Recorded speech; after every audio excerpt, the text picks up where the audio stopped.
天変万化の鈴鹿の山里です。先ほどまで霧状の雨が降っておりました。ファンの余熱を優しく包み込んでいるかのようでありましたが、ここへ来てかなり雨足が強くなってまいりました。人々の差す傘がまるでモザイク模様のようになっております。さあ予選2日目、予選2日目の走りを前にまたこの空模様で局面が変わってしまいました。今宮さん、いろいろと情報は山ほどあるんですが、まず気になる右京なんですが、そうですよね、右京、今年がですね3年目の鈴鹿日本グランプリ片山迎えたわけですけれども、本当に今年の右京はですね、世界で彼の速さのね証明をしてきたわけですよね。そうですね、5位グリッドが2回ありました。それだけに地元鈴鹿日本グランプリですから、片山もそして我々も本当に期待いっぱいでね、このグランプリ、迎えたわけです。お客さんも本当に片山の応援の旗が目立ちますよね。そうですね。でも昨日の予選、この映像なんですけれども、ちょっとマシンエンジンに問題が出まして、グリッドポジションは14位、でも本当にですねこのように SG、レグナー、スプーン130もうどこでも全域アタックというね、そうですね、片山の走り、この難しいレグナーの出口のところでもね、ギリギリでしたよね。もう縁石もいっぱいまではらむ、本当に最後の最後までっていうんですかね、片山アタックしたんですが、ちょっと車が彼のなんていうんですかね、目指しているところに、合ってなかった感じしました。心境だけはね、神風右京という感じはひしひし伝わってきましたけども、それで、14位というね、昨日のスタートになったんですが、今その出遅れをね、取り戻すべく片山今日もいろいろとマシン調整してますんで、さあ14番手という片山ですけれども、空を見上げてちょっと不安げな表情です。それではですね予選直前ですけれども、大先輩の中島さんがもういても立ってもいられないということで、後輩の動きを見にですねガレージの方に行ってくれているようです。中島さん、こういう空模様になったんで、ちょっとまた局面変わっちゃいましたね。そうですね、一番本当にね残念がってるのは右京君だと思うんですよ。かなりね昨日からどこがというんじゃなくてね、ほんの少しだけ、例えばハンドル切って入り込みにくいとかね、そういったことだったんですよ。だからそれと自分のドライビングの失敗のね部分を差し引くと、っていう計算を昨日からずっとしてたんですよね。で今日のこの2度目にかなりかけてたんですけれども、残念ながらですねちょっとかなり濡れましたね。そうですね、だから本当に悔しがってるんじゃないですかね。なんか闘争本能の持っていき場がないような表情にも見えますが、中島さんちょっとでも目あったりしました？先ほど聞いてみましたし、やっぱりもうこの天気ですよね。なるほど、これ一番なんか残念がってますね。中島さん、かつて右京が初めて F1 に来た時にスタートの仕方を中島さんにガレージでいろいろ教わってるのをね今ふっと思い出したんですけど、その時に比べたら相当成長しているだけに、いや本当にね今年は、すごいですよね。そうですね、だから本当にこの日本でね、いいとこ見せたくて、昨日からずっとねやってるんですけど、本当にちょっとこの天気残念ですね。決勝へ向けてどのくらいですねシミュレーションができるかという局面もあります。中島さん申し訳ないんですけれども、もうちょっとそこにいてですね予選中ちょっと右京の動きを見ててください。そうですね、了解しました。よろしくお願いします。さて今宮さん、一部の予想に反してといいますか、シューマッハが昨日の1日目暫定ポールを叩き出しましたね。いや本当にもうびっくりするくらいね、初日からベネトン・フォード素晴らしい速さをこの鈴鹿サーキットで見せてくれましたよね。そうですね、昨日は快晴、気温も 17.5 度ということで、レースのコンディションとしてはね、素晴らしいコンディションでした。そうですね、今日とまるっきり景色が違うわけですが、まずヒルが出ていった、ちょっとダイジェストでご覧いただきます。そしてシューマッハが出ていった、チャンピオンをかけているこの2人ですから、先にこのようにデイモン・ヒルがタイムアタック出ていきました。この時点で今宮さん暫定ポール1位につけたわけですけどね、これ、5周目だったんですけどもね、まず先手はデイモン・ヒルが取りました。心当たりでですね一筋の光明が見えてきて、これはいけるなという感触をつかんだヒルだったんですが、すぐシューマッハも続いてといいますかね、ここぞと出ていったわけです。本当にここ裏ストレートなんですけれども、ストレートはちょっと伸びないベネトンなんですが、とにかくコーナーが速いですね。この37秒209、ちょっとヒルの表情も変化しましたよね。あっさりとこのシューマッハティラノサウルスレックスがこのヒルを食ったあたりであります。トップタイムを叩き出したところであります。このシューマッハ、これで余裕がかなり出てきてしまったわけであります。ウィリアムズ陣営はちょっと苦境に立った、先手でタイムをこう伸ばしていった、で伏兵と言いますか、伏兵なんですね、ドイツのザウバー・メルセデスというこのチームです。ドライバーがフレンツェン、彼がですね、最近終盤戦好調だったんですが、ここで一気に2番手、つまり古舘さん、ドイツ人のワンツーというね、これはもう思ってもいなかったと言いますか、鈴が本当に沸き立ちました。そうですね、全日本 F3000 でもおなじみのこのフレンツェン、この時点で2位につけるという、鈴がよく知ってますからね、その理もあったと思います。地元乗りといいますか、その辺を生かしました。こうなるとヒルもう1回動かなければいけないということで、レイモンヒル、予選12周しかできないんですが、11周目、もうですからラストカードですよね、これで、いいタイムを切ります。さあコントロールラインを通過した。これで、シューマッハ、ヒルというね、フロントローに、暫定決まったわけです。そうですね、彼がフレンツェン、そしてシューマッハ。シューマッハはこの時点で余裕であります。レーモンヒル、ちょっと苦しい状況に立った、昨日は苦しかったですね。ご覧のようにシューマッハ、ヒル、フレンツェン、マンセルが4番手、ハーバート、アーバインと続いているわけでありますが、それではここで余裕のシューマッハのインタビューを聞いてみましょう。The car is very good. There's no big or there's no real problems with it. We're gonna look for some more fine tuning for tomorrow. Some little details we probably can make better. 貫禄の25歳ミハエル・シューマッハだったわけでありますが、血のつく雨がこのピットレーンのあたりにも降り注いでおりますが、河合ちゃんがですねシューマッハのあたりに密着しているようなんで聞いてみたいと思います。河合ちゃん。はい、シューマッハですね、もうすでにガレージの方に現れているんですが、それでパッド・シモンズとですねちょっと車のことを話しているようです。それというのもですね、午前中やや最後のところ、フレッシュタイヤでちょっと走ってみたんですけれど、低速コーナーで見ててこう横に車がですね流れる兆候があったんですね、でそれがタイヤのせいかどうかというのを、先ほどの午前中など気にしてました、ただそれをチェックする間もなくこの雨になってしまったわけで、でもとりあえずですね明日も雨が予想されているということで、そのうち出てくさというのが、ベネトンチームのコメントです。ちょっとその戦略というものを変えるかもしれませんね、今日の予選の走りね。そうですね、はい、わかりました。さあそれではですね、一方ちょっと苦境に立ってしまった、もう負けることは許さないヒルのインタビューを聞いてみましょう。Tomorrow, I want to be on pole position really, and we're going to have to work hard, and I think it's possible, and I think that's certainly what I intend to do, and I know the team intend to do that.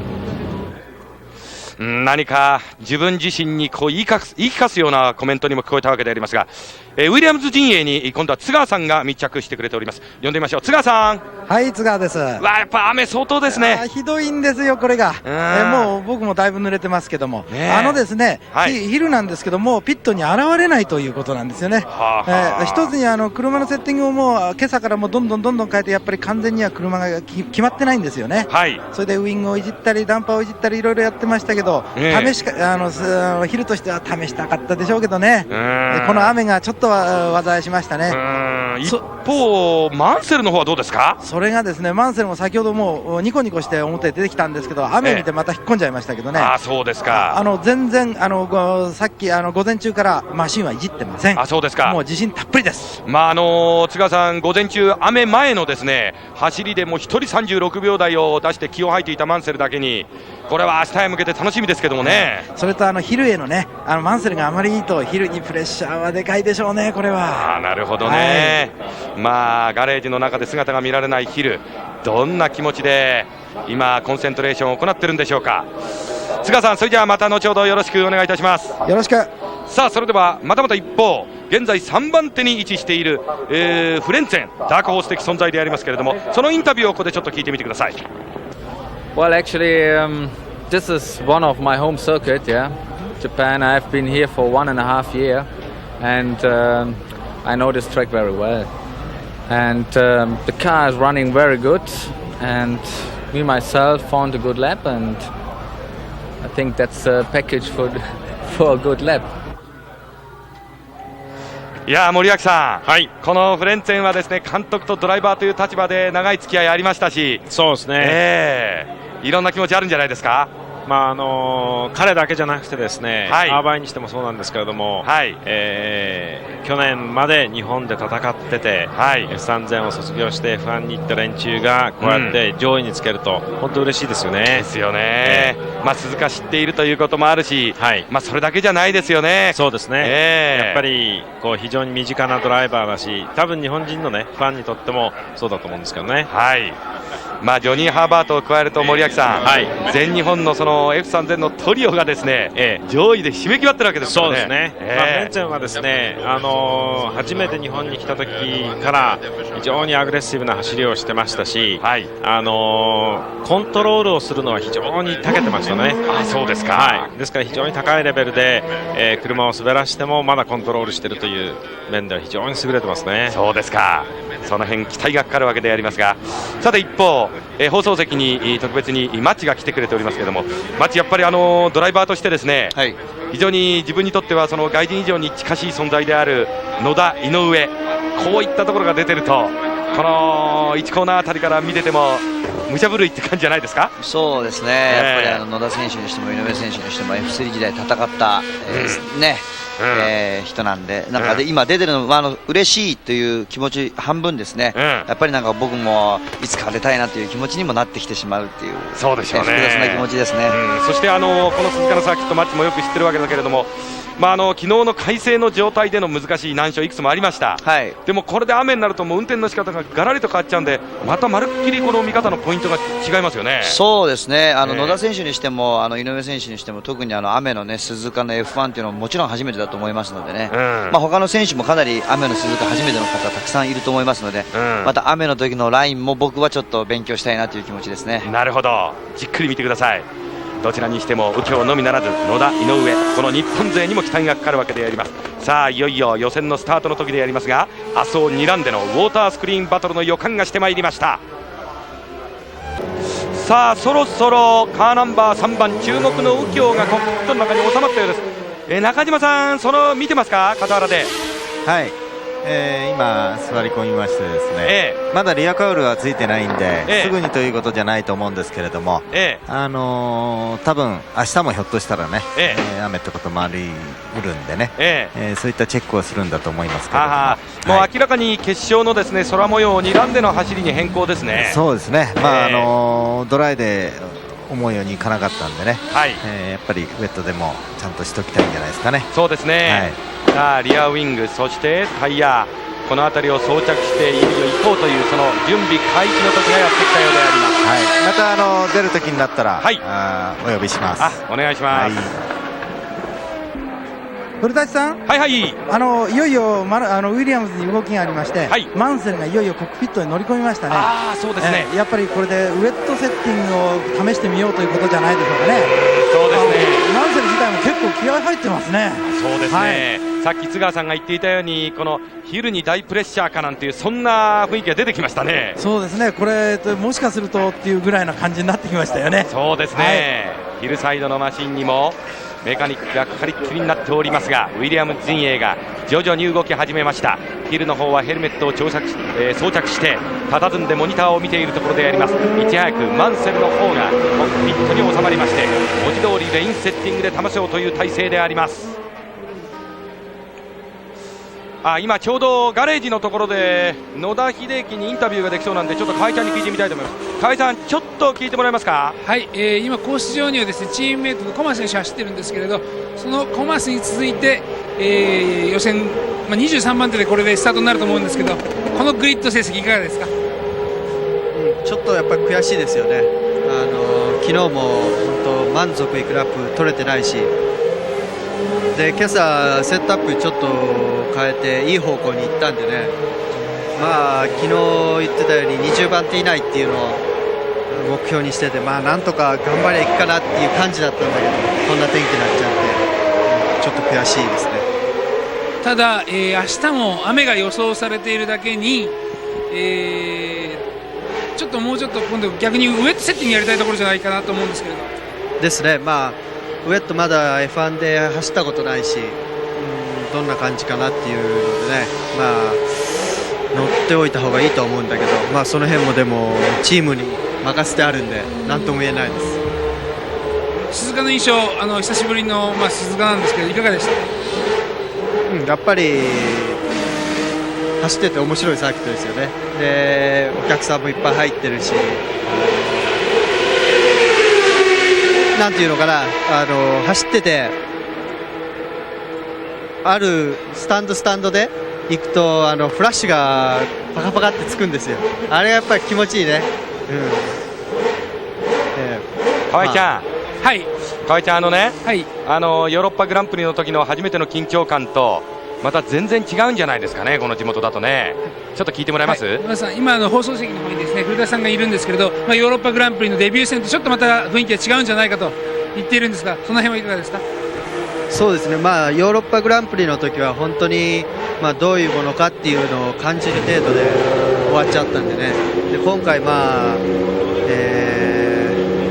気持ちとしてはやっぱり行くぞっていう気にはなってますよ。だから与えられた中での、そういう行くぞっていう気持ちだから、順位にすればそれほどねいいとこ行けないかもしれないけど、ただある中でベスト尽くしてね、100% の力を出せればいいんじゃないかなって感じです。満足度は高い。そうするとじゃあ明日のレースもその満足度、自分なりの満足度というのを高めてください。はい、わかりました。ありがとうございました。どうも。さあ篠つく雨の中、ようやくマンセルが飛び出していこうというところであります。いよいよピットアウトしていきます。久々に日本で見られますこのレッド2、燃えるような赤、ちょっと左と右にマシンの挙動。さあそして本コースに出ていきました。今宮さん、いよいよマンセル、ライオン丸の出陣といったところでありますけれども、雨になりましたけれどもね、やはり明日の天気考えれば当然ですが、この鈴鹿のウェットセッティング、これをトライしなければいけない。92年にね、ちょうど今年と同じようなパターンになっちゃいましたよね。マンセルがウィリアムズで走ってた92年最後でしたけれども、あの日もやっぱり土曜日が雨になって、雨の中もマンセルは本当に勢いよく走ってましたからね。そうでしたね。ちょっと思い出しました。マンセル自身もその辺の記憶がその胸中に去来しているかもしれません。このレインランプが点滅しておりますけれども、まさにこの明滅はマンセルの闘争本能の表れかもしれません。古田さん、ですね、ヒルがやはり出てきましてね、マンセルの映ってるモニターをじっと見てるんですよね。もうすでにヘルメットをかぶってますから、いよいよマンセルの後走ると思います。鎧甲冑を装着していよいよ出陣、そんな気配濃厚でありますデーモンヒル。そしてこの現在本コース上の雨を切り分けるようにして進んでいるナイジェル・マンセル。このまんま行きますと昨日の予選結果4番手2列目からのスタートということになるわけでありますが、一方フレンツェンです。フレンツェンが3番手、このままキープしようという体勢であります。これは自分でも予想がつかなかったと言っても過言ではないほどのいいタイム、いい順位でありましょう。ここからどう本コースで暴れるか、ハインツ・ハラルド・フレンツェンであります。再びナイジェル・マンセルのその勇姿が見られます。ファンもマンセルファンがかなりこの鈴鹿に詰めかけていることでありましょう。マンセルは今年こういう形で帰ってきて、やはり、ウェットでのこの今年のね94年型のこのウィリアムズのマシーン、そんなに走り込んでいないわけですから、そういう意味でも走りたいと言いますかね、いろいろ走って情報収集したいという気持ちはあるでしょうね。そうですね。さあナイジェル・マンセルが試験員に近づきました。2足あたりでゆっくりとクリアしなくてはいけない。予想はついたもののかなりの雨が降り注いでまいりましたこの鈴鹿サーキットであります。水煙を上げながらグランドスタンド前、ホームストレート第1コーナーに向かっていきます。数々の名シーンを展開、そしてアクシデントにも見舞われましたベテランのマンセル41歳。一方それを見て取っていよいよ自分も出ていこうという体制、ワールドタイトルに可能性が残されているだけにこのレース絶対に捨てることはできないわけでありますデーモンヒル。明日の決勝のイメージがすでに出来上がっているのか、それでも雨でまた局面が変わってしまった。一方ミハエル・シューマッハであります。25歳のシューマッハ、今ようやくよしと気合い一発、そんな感じで帽子を取った。そしてブルゾンを脱ぎ捨ててレーシングスーツ、この体勢からマシンに乗り込むのか。森脇さん、このシューマッハがこの雨の中でどんな風なシミュレーションを見せるかですね。明日の天気予報がこうある程度のチャンスで雨がありますよね。でこういう時っていうのは、午前中のそれぞれ、セッティングしたドライドのセッティング、あるいは昨日の予選のセッティングがありますよね。でそのセッティングのままで本当に、ウェットが走れるのかどうなのかっていうのがまず最初のチェックだと思うんですね。なるほど。というのはレースの時にですね、途中から雨が降ってきたレインタイヤだっていう時にセッティング変えられないですよね。そうすると中間セッティングっていうのを見つけとかなきゃいけないですね。ですから今彼らが走り出してそのトップチームがやらなきゃいけないのは、完全ドライセッティングがそのままレーンに移行できるかどうなのかの確認ですね。でもし、それができないんであれば完全レインセッティングっていうのを見つけとかなきゃいけないですね。もし明日が本当にレインセッティング最初からもう雨のレースということになれば、それを、今のうちに見つけておく必要がありますよね。ですからこの1時間、もちろん1時間ないですけれども、この間に、情報収集をしておくという先ほどの今宮さんの話の通りでね、かなりこれはチームにとって大事なテストですね。こういう場面になりますと今解説があったように森脇さん、F1 のそのマシーンというのは水陸両用で考えていかないと。そうですね、通常は雨の時には雨、ドライの時にはドライというセッティングなんですけれども、特にその雨が降るかどうかわからないような天気予報ですから、中間セッティングっていうのはすごく大事になってくるわけですよね。その辺を作戦変更を余儀なくされてまいりました各チームであります。ウィリアムズ陣営、そしてベネトン陣営、シューマッハサイドもいよいよ動き出そうというそんな気配になってまいりました。さあ河合ちゃん、今シューマッハ乗り込みましたか？そうですね、今ちょうど、シートを、乗り込みましてメカニックにシートベルト締め上げてもらうところですね。先ほども言いましたようにロス・ブラウンと話した時にですね、午前中のトラブルというかですね、の原因がちょっとタイヤにあるのか、それともですね、シャシ側にあるのか、ちょっと分からなかったということなんで、その辺が不安なんですけれど、とりあえず、彼の望んでいたフロントローは確保しているんですよね。そうですか。これで今からとりあえずウェットセッティング、ベネトンというチームは伝統的に雨の中結構走るチームなのでですね、出ていくことは分かりきってたんですけれど、これでどんなペースでシューマッハが走るのかちょっと興味持たれる。そうですね。そしてそのシューマッハの前にまるでピットアウトするあたりの風景は朝もやに包まれた中、そんな感じの風景の中、デーモンヒルが出ていきました。現在デーモンヒルは81点、シューマッハとの点差は5点であります。なんとしても鈴鹿を制してワールドタイトルに王手をかけておきたいところでありましょうか。さあ逆バンクからダンロップ、そしてデグナーに向かっていくデーモンヒル、遅れて出ていきます。ミハエル・シューマッハ、その前にミカ・ハッキネン、ミカ・ハッキネンもゆっくりと出ていきました。ミカ・ハッキネンの出したその水煙、その後ろテールを拝む格好になりまして、これから本コース上に出ていかんとするミハエル・シューマッハであります。先ほどの総帥、ベネトンの総帥、ベネトンの前頭葉フラビオ・ブリアトーレのおどけた表情を見ていてもベネトンサイドは明るくなってまいりました。シューマッハの凄まじい活躍であります。さあそのシューマッハが出ていきます。本コース上はデーモンヒル、そしてシューマッハ、あるいはミカ・ハッキネン、こういった上位選手がひしめく状態になりました。レインコンディションでのレコードラインがくっきりと轍のように残っています。その中をステアリングを右に左に切って余裕のシューマッハが出ていきました。さあ果たしてこの鈴鹿、もしかしたら明日の雨のコンディションの中でレインレースの中で9度目の優勝を飾ることができるのか、このミハエル・シューマッハであります。ヘリコプターが飛んでいます。悪天候でありますがシューマッハの動きをずっと一本道を追っているわけであります。今宮さん、どちらにしてもどんなそのコンディションになろうとも、シューマッハの表情を見ている限り、不安はなく見えてしまうんですけども、そうですね、昨日の状況が非常にうまくいってましたから、今朝のフリー走行ではね、ちょっと車の動きに昨日の雰囲気がちょっと違ってましたけれどもね、こうして雨の中も出ていって、彼なりにすぐなんていうんですかね、情報把握が早いんですよね。そうですね。それがシューマッハの今年の特徴でもありますから、鈴鹿の雨、みんなにとって、ほとんど初めての人もいますしね。そうですね。経験少ないんですが、そういう意味ではシューマッハ素早くですね、この短い限られた周回数の中で彼は掴みを取ってしまうと思いますね。情報収集が早い。これはもう本当に定評がありますミハエル・シューマッハ。その辺から揺れない心、その辺が出てくるのかもしれません。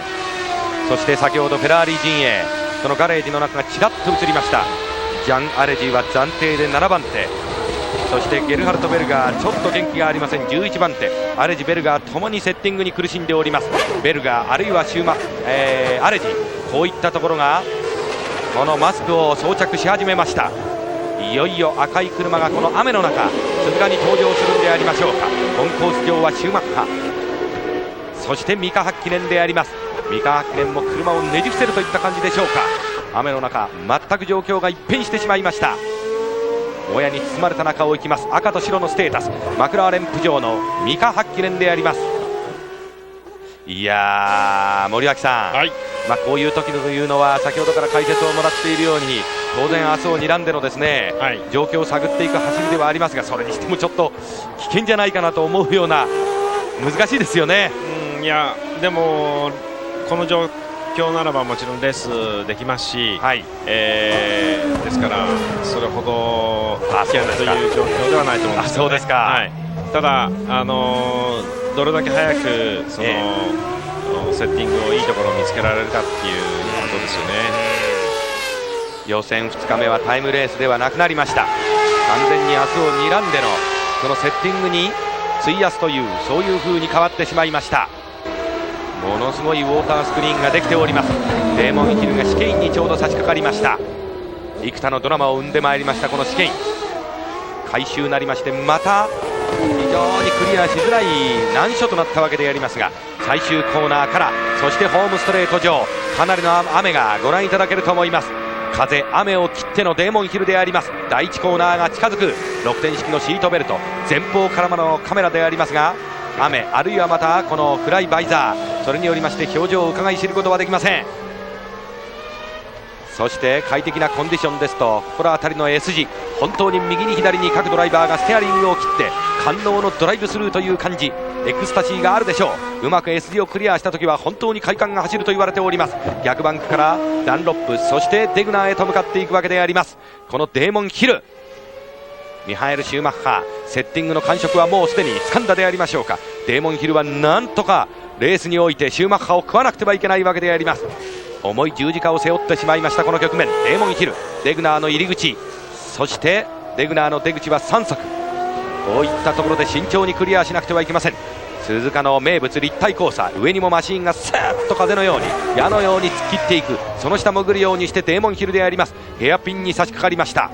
古舘さんね、今ヒルも2周目ですよね、シューマッハも今出てって2周目なんですけど、8秒も早いんですよね、シューマッハがね、この雨の中で、そうですね、やはり本当にすぐ、タイムポンと上げるというね、この雨の中でもね、今、何人か走ってますけれども、一番速いのはやはりシューマッハですね。そうですね、このウェットコンディションの中で当然タイムは望めないわけであります。シューマッハが、2分1秒69に、そしてヒルと、2周目っていうのはまだタイヤがやっとこう温まるところですよね。そこでもって素早くこういうタイムをですね、出してくるっていうのはこれは大したもんですね。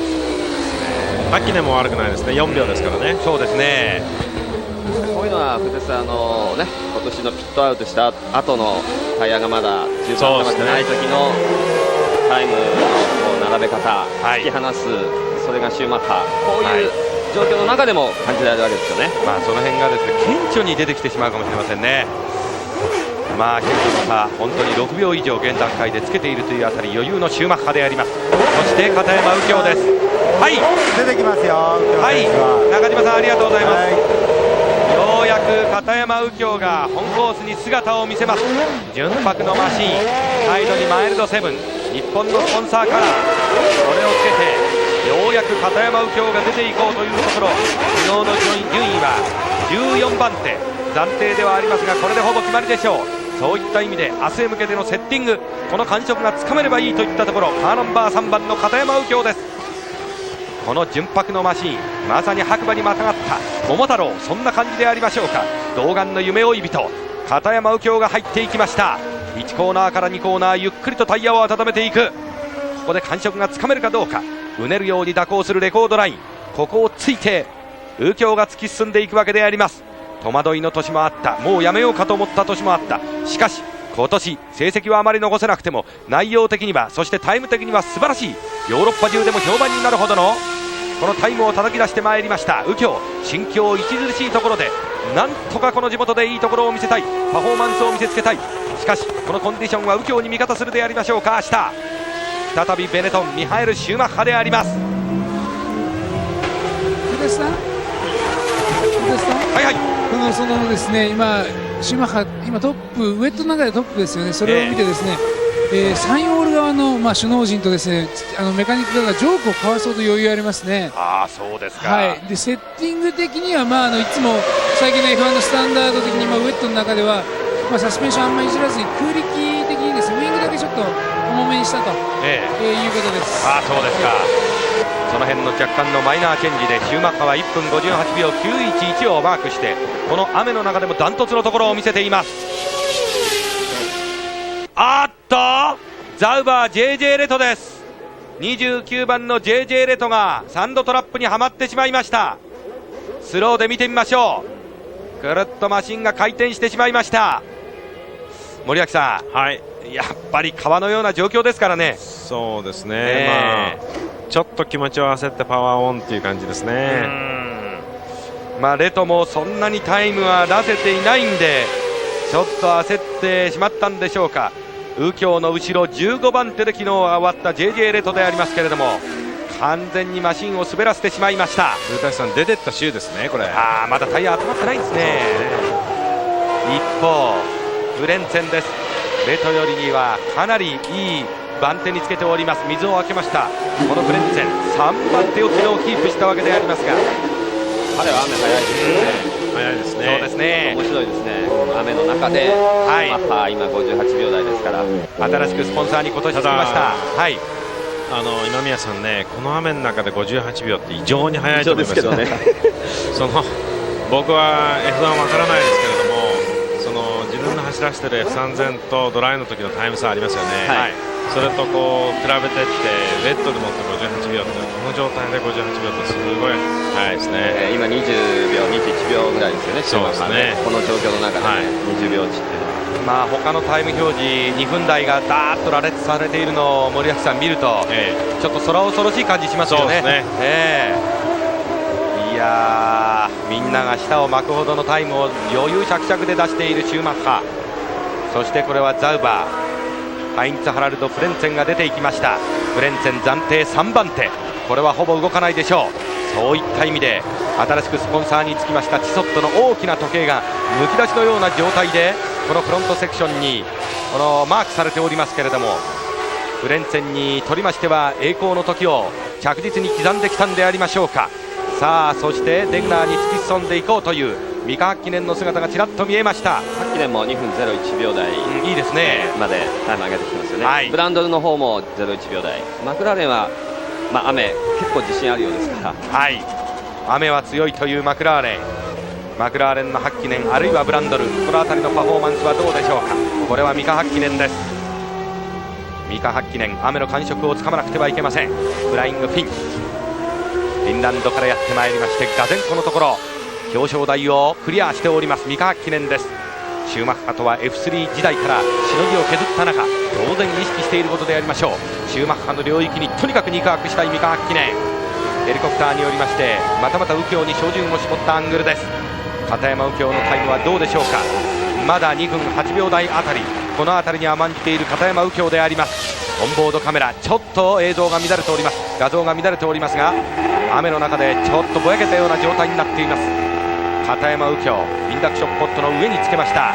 設置されましたカメラによりましてステアリングワーク、あるいはまたタイヤの動き、まさにテレビゲームを見ているような映像であります。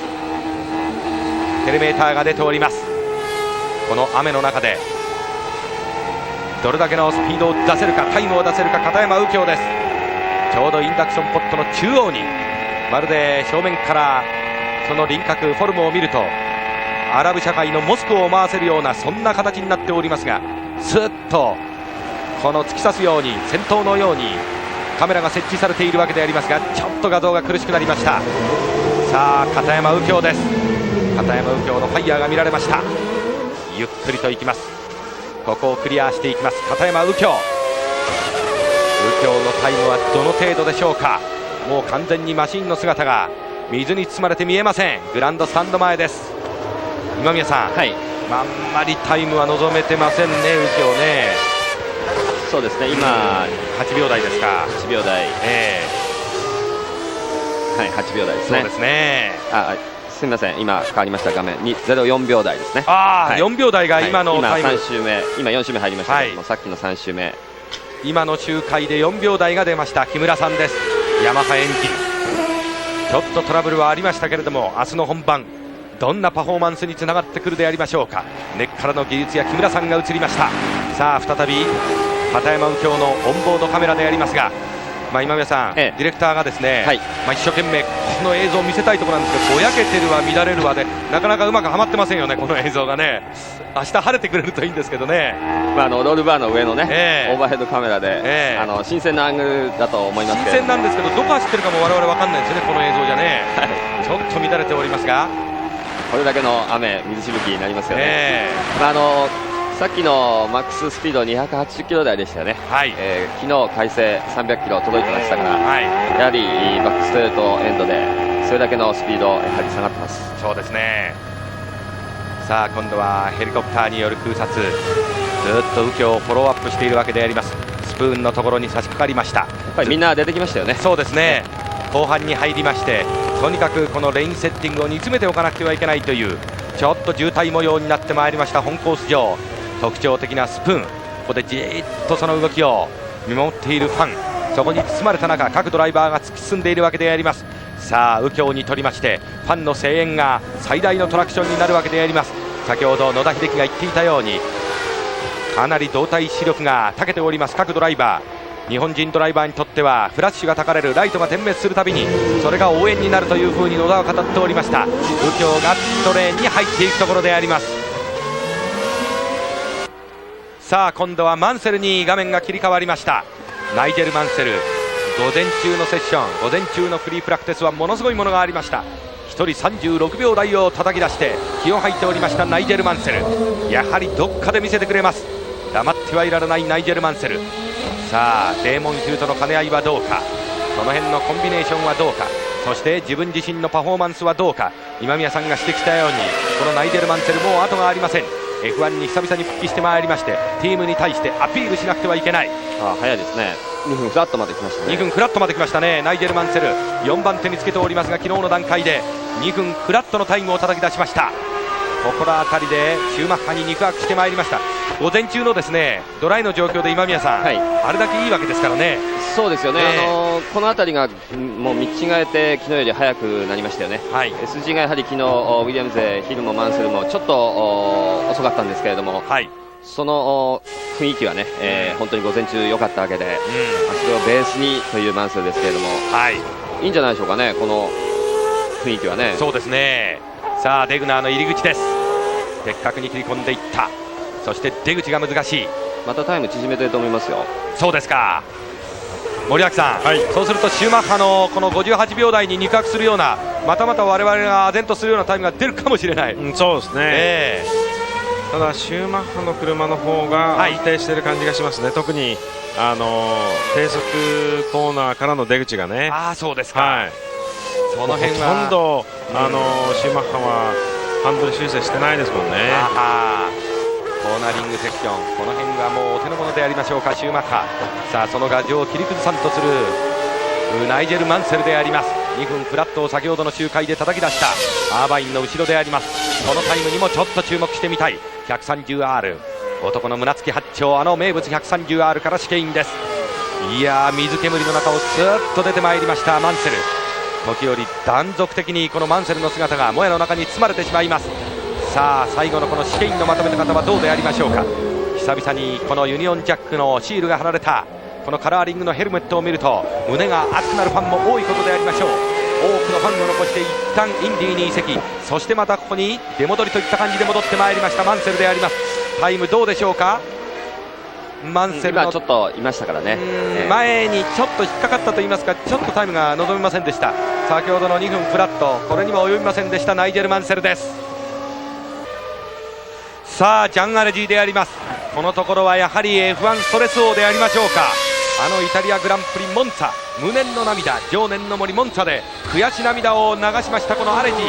それだけに鈴鹿、あまり弦がいいとは言えないこのサーキットでなんとか一条の光を見出したい、そんな気持ちでアレジあるいはベルガーがやってまいりました。この赤い車の官能的な走りを見るときファンはたまらないものがあるわけでありますが、ちょっと予想から見るとこのアレジあるいはベルガーのフェラーリ陣営は今一つ目から鱗が落ちてない感じでありますが、1コーナーから2コーナー難しいところジャン・アレジであります。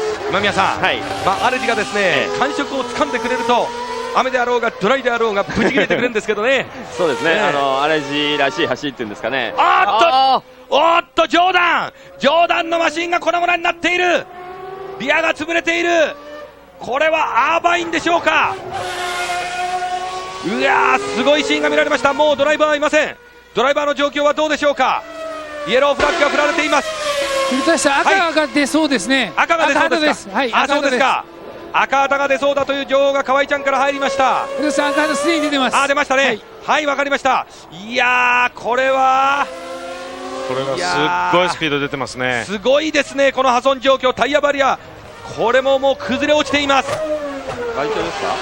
バリチェロカーバイン、まだはっきりとは分かりません。ヘアピンを抜けて2つの R をまたいでスプーンに向かおうというあたり、ゼッケンナンバーが見えないですね。見えないですね。リアのあたりが粉々に破損しています。そしてパーツが散乱しています。いや、バリチェロのようですね。バリチェロですか。バリチェロのマシン、今回メディカルセンターに午前中行くというシーンも見られて、バリチェロちょっとご難続き、自分の気迫が空回り前のめり状態になっているアーバインの活躍があるだけになんとか行こうという気持ちは分かるんですが、ここでタイヤバビラリで大激突、かなりのスピードで突っ込んだということがありありと伺えます。ここは雨の時は自分で全開に行けるか行けないかギリギリのところだと思うんですよね。そうですか。タイム縮めに行くにはもうちょっと目つぶって行っちゃえっていうところなんでね、結構スピード出てて僕なんかでもやっぱ怖いところですよね。ちょうどもうほぼ直線のような気持ちでこうスプーンに向けてハラハラドキドキで息を止めていくようなところですよね。そうですね。アーバインも若干ヘルメット越しではありますが心配そうにモニターを見据えています。ジョーダンのスタッフ1点、この暗雲が垂れ込めてしまいましたガレージ内。バリチェロの体の方は大丈夫でしょうか。森脇さん心配ですね。そうですね、ここ、ヘアピン立ち上がってですね、通常ならば大丈夫そうですね。ちょっと首のあたり押さえてはおりますが、大丈夫そうですね。大事には至っていないようです。もうそれこそ全開で踏んできますから、多分このクラッシュの時点で200キロを超えてますね。そうですか。ですからそこで例えばどうぞ森脇さん。ライン取りをちょっと間違えたりですね、あるいはちょっと水に乗ればですね、かなりひどいですね。そうですね。サーキットの末っ子22歳ブラジリアンドライバーバリチェロ、本当に来季のシートを向けて大注目の選手の一人であるだけに気が流行った。そして水に乗っかるような形で突っ込んでしまいました。一方チームメイトのアーバインであります。アーバインも村っ気があって荒っぽいドライバーでありますが、そのアーバインもちょっと心配そうだ。小柄なバリチェロ、ヘルメットを取ってこれからガレージに引き上げようというところでありますが、体のダメージはどうでしょうか。明日へ向けましてちょっと心配材料を残してしまいました。それにしても今もう一度スローが出ておりますが、まるで危険を知らせる火のようだ。ぶつかって、そして本コースの方に車を止めてしまいました。タイヤがその勢いを物語って点々としております。完全にリアのあたりが崩れ落ちてしまいました。ジョーダンのマシンであります。一旦赤旗が出まして、これで中断。そしていよいよ残りの周回が各ドライバー待っているわけであります。さあ予選が今ちょうど赤旗で中断されている最中ですけれども、中島さんの姿が映りました。中島さん、右京サイドですね、もうやることはなくなってしまいましたか。そうですね、ゼッケン4番の方は朝エンジン壊れたんでね、チェックということで、両京選手も走って、これといって大きな問題なしという感じですよね。もう車も馬に上がりましたし、ドライバーもいました。そうですか。はい、わかりました。右京は2分4秒台のタイムを残してもうやることがなくなってしまいました。14番手からのスタートということにほぼなったわけでありますけれども、明日の決勝本番に期待がかかります。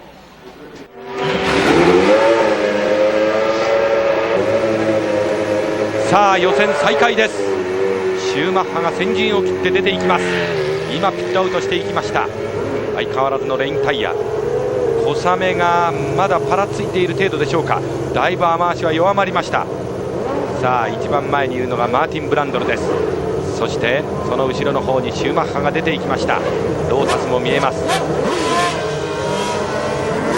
マーティン・ブランドル、そしてゲルハルト・ベルガー、その後ろに1台、これはマルティニです。ミナルディのマルティニ、さらにはロータス、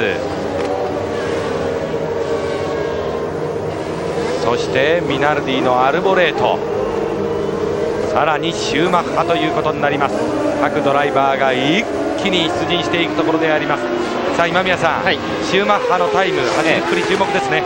そうですね、ウエットのまたニュータイヤですから、ちょっと 2,3 周まとめた。古舘さん、津賀さん、今シューマッハなんですけども、先ほどはでっかいリアウイングをつけてたんですけども、今回スモールウイングで出ていきましたね。そうですか。やっぱり雨足が弱まったせいもあると思います。なるほど。さあ森脇さん、若干変更ということですね。そうですね、ですから、どこら辺の雨までならばどうだとかっていうその辺の確認でしょうね。さあミナルディをパスしていきましたミハエル・シューマッハです。再びデグナーのあたりに差し掛かろうというミハエル・シューマッハ、1、2周様子を見て、そしてどんな動きを見せるんでしょうか。ミハエル・シューマッハ、デグナーの出口です。そしてヘアピンへと突き進んでいきます。マシンを運んでいきます。先ほどバリチェロの大クラッシュがありました。それによって赤旗、このクオリファイは中断いたしまして再び再開。さあそしてアーバインです。ピットロードに入っていくのはアーバインであります。1人 IRA と言われますアバレア、アイルランド出身のドライバー。そしてこれはシューマッハのマシン、ベネトンのシューマッハのマシンでちょっとこれはスピンアウトしたかのように見えましたけれども、後方車体でありますが、あれですね、ダンロップの入り口ですね。ちょっと逆バンが終わったところですね。それで一旦横向いて元に戻してということですね。ちょっとスピンしましたけれども、ランナー本コースに戻りました。危機回避能力の定評のあるこのシューマッハでありますが、森脇さん、やっぱりあの辺りはこのいくつかのうちの一つでちょっと川になっていると言いますか、そうですね、水が溜まって危険なところ、ただ大したもんですよね。戻りましたよね。もうリアタイヤ完全にロックしてましたからね。一瞬見逃した人には、あれどうしたの、なんかあったのっていうような表情でなんかそんな風に見えましたよね。何事もなかったかのように自分のマシンを軌道上に戻しました。この辺はさすがと言ってもいいものがありますが、ちょっと危ないところでシューマッハがマシンを崩す。おっと対照的にジョニー・ハーバート、ジョニー・ハーバートは皮肉にも対照的にタイヤバリアに後ろ側から突っ込んでしまいました。リアウイングが取れています。リアウイングが外れています。ジョニー・ハーバート、非常にベルトンのこの古巣に戻ってまいりまして、調子いいところをこの鈴鹿で見せていただけに、こういったポイントは残念であります。ジョニー・ハーバートが突っ込んでしまいました。ブリティッシュドライバー30歳、非常に明るいこのジョニーが水を得たジョニーとなって鈴鹿にやってまいりましたが、S 字のあたりであります。いやー S 字のあたりではまってしまいました。心当たりはステアリングワークとアクセルワークのジャムセッション、手と足でジャムセッションを展開するという S 字コーナーでありますが、ここでテールが流れてしまいました。森脇さんどうですか。やっぱちょっと攻めすぎなんでしょうね。攻めすぎですか。マッチドライバーとしてはちょっとでもこのコンディションが若干良くなったかなっていうと、こうなりがちですかね、気持ちは。そうですね、もう必ず雨の量が少なくなってくると、さっきよりももうちょっと突っ込んでやろうだとか、もう少し早めにアクセル上げてやろうと考えますんでね、自然とやっぱりこういうクラッシュ多くなりますね。そうでしょうね。さあそのジョニー・ハーバートがテクテクと戻っていきます。炎のランナージョニー・ハーバート、ベネトンのシートを得てパフォーマンスを見せたいところ。一方ゲルハルト・ベルガーです。今宮さん、よく晴れた日にこの深紅の感動的なマシンを見たいんですけどね、よく晴れると本当にフェラーリのね、このマシンはピカピカ輝いて見えるんですけれども、そうですね、ちょっと鈴鹿、そしてこの曇り空、輝きがもう一つ見る感じしますね。そうですね。おっとザウバーが止まってます。ザウバーの JJ レッドです。またまたザウバーの JJ レッド2回目ですね、今宮さんね。急に決まったこのエントリーですからね、ザウバーのマシンのテストは全くなしで鈴鹿来てますんで、ヘアピンのあたりで砂地にはまってしまいました JJ レッド。かつては北欧の暴走族とも言われて、その荒っぽさがやはりこの辺で出てしまいました。慣れてないのはよくわかります。砂地獄にはまってしまった JJ レッドであります。ぴょーんと飛び出してしまいました。ゴムに弾かれてしまったかのような動きであります。 JJ レッド、テクテクとタイヤバリアの方に近づいていきます。グローブを取り去りました。グレーのそのレーシングスーツ JJ レト、久々にこのザウバーに戻ってまいりました。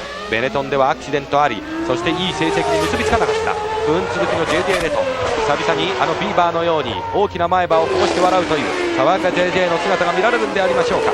思った矢先のスピンアウトでありました。さあまたまたミハエル・シューマッハです。先ほどは一瞬マシンの挙動を崩しましたけれども、見事に立ち直りました。前を行くのはリジェであります。共にレインランプが灯っております各マシーン。やや幻想的な風景にも見えるわけでありますが、晴れた状態でのフェラーリのマシーン、あるいはまたその他のパフォーマンスを見たかった。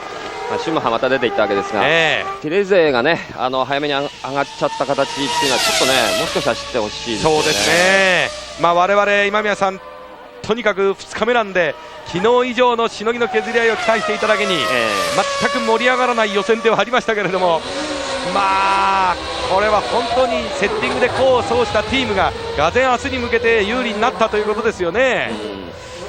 さあ再びフェラーリのマシーン、シューマッハもう一度出た、これタイヤのスクラブですね、このレインタイヤの。だから明日やはり、レイン2セット用意しておこうと、VTR の1枚、ニュータイヤです、ニューベッドでしたね、今ね。という情報が入りましたミハエル・シューマッハ。後ろはジャン・アレジであります。ジャン・アレジも本コース上に見えております時折。さあミハエル、このままいけば雨もシューマッハトップタイムでしたし、今の河合さんの報告で、そういう明日の準備も最後に実名処理しておこうということですから、その辺を余裕を考えるとですね、別次元へ向けてのセッティングが始まっている感があります。ただヒルも時間かかりましたけれども、ほぼ並ぶようなタイムは出してきましたね。今ね57秒278、1分57秒278をヒルが出しまして、徐々にシューマッハに肉薄してまいりました。ただ時間がかかるというのがね、ちょっとシューマッハに対してヒル感じられるところですね。さあシューマッハはまたまたピットの中に戻っていきます。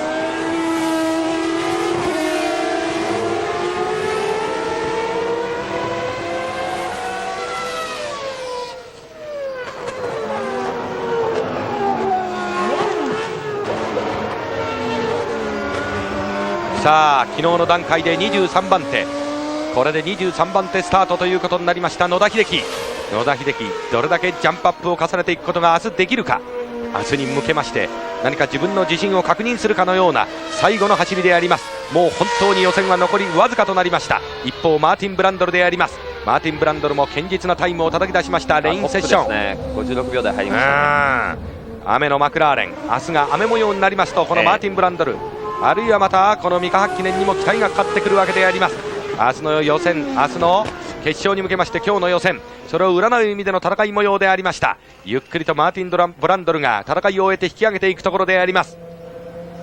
今映りました。これは今回はですね、日本グランプリ2002年ワールドカップ日本招致委員会をサポートしております。このロゴを世界に向けてアピールしようという試みであります。さあ予選2日目、雨模様の中でようやくこの戦いが幕を閉じようとしているわけであります。さあフレンツェンが戻ってまいりました。3番手スタートということになりました。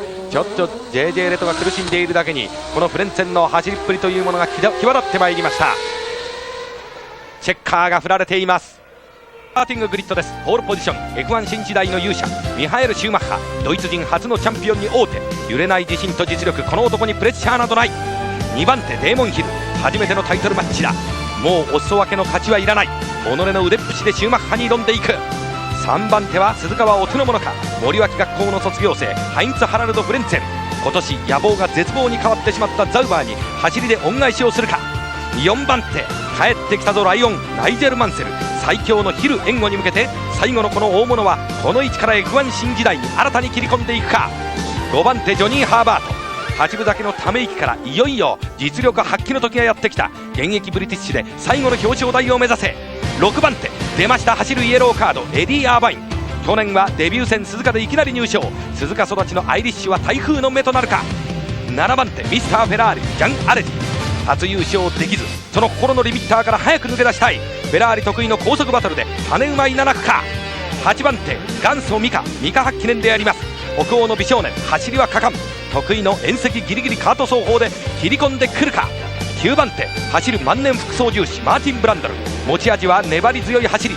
お気に入りの鈴鹿でベテランのしつこさ発揮。10番手は F1 現役最年少ルーベンス・バリチェロ22歳。先ほどのクラッシュがちょっと気になるがセナの愛した鈴鹿で意地を見せてほしい。11番手はセナに並ぶ鈴鹿最多勝男ゲルハルト・ベルガーだ。勝利のナンパ師今年は鈴鹿の女神を落とせるか。12番手イタリアの若旦那ジャンニ・モルビデリであります。波はあるが速さを秘めております。この26歳テクニックの鈴鹿で腕試しだ。13番手はヤマハエンジン初表彰台男マーク・ブランデル。走りはいつも武闘派だ。音速のクロスカウンターで一発逆転を狙う。14番手もっと右京きっと右京。3年目の勝負の時がやってきた。クライマックスは君のためにあるのか。はやぶさ右京発進。今胸騒ぎの予感がする。15番手 JJ レト。鈴鹿ロマン鉄道に駆け込み乗車だ。気がつけば古巣ザウバーからの出発。勝てない男のレッテルを走りで剥がしていきたい。16番手は小さなファイターピエロ・ルイージ・マルティニ。サバイバル戦になれば進化を発揮する。チームの万年資金難にもめげずイタリアのアスナル魂健在。さあ17番手イタリアの火薬庫アレッサンドロ・ザナルディ。走りにムラはありますが無限ホンダを買って王客の名門をよみがえらせろ。18番手 F1 華麗なる一族クリスチャン・フィッティバルディ。初入賞は92年この日本グランプリであった。弦のいい鈴鹿で喜びをもう一度。さあ F1 堅実主義目下完走率ナンバーワンのオリビエ・パニスは19番手。国際 F3000 チャンピオンは F1 で大成しないというジンクスをこのパニスが吹き飛ばしてくれるか。そして君はラゴルスを知っているか。私は知らなかった。突如現れた謎のフランス人フランク・ラゴルスは20番手音速の筆下ろし。21番手グランプリ14年目白髪混じりのダンティこのミケーレ・アルボレート。戦いの数だけ刻み込まれた F1 じわは勲章だ。渋い走りを見せてもらいたい。22番手はエリック・コマス。スピードのエリート街道を追って早4年目。未だパッとした成績は残しておりませんがここらで一発かますか。さあ23番手野田秀樹であります。ジェノアに住んでいるこの大阪人国際 F3000 仕込みの走りでスピードの里帰り。目標はまだ見ぬ君の完走だ。さあ24番手名門ブラマルの三男坊デビッド・ブラバン。母国オーストラリアグランプリを前にしてまずは鈴鹿で腕より運試しといったところでしょうか。25番手は全日本 F3000 から来たもう一人のミカサロであります。住まいはなんと下北沢フィンランド人でありますがこの位置から出遅れを取り戻すことができるか。そして最高峰26番手 F1 初参戦井上貴地方。スポンサーは英会話のノバ音速の駅前留学を果たして目指せ初完走。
鉛色の空から儚い雨が落ちている。人々はセナを愛し、セナは日本のファンを愛した。その思い出を見つけ、セナが見守るコースに新たな決戦の幕が開く。秋深まりし鈴鹿の里に。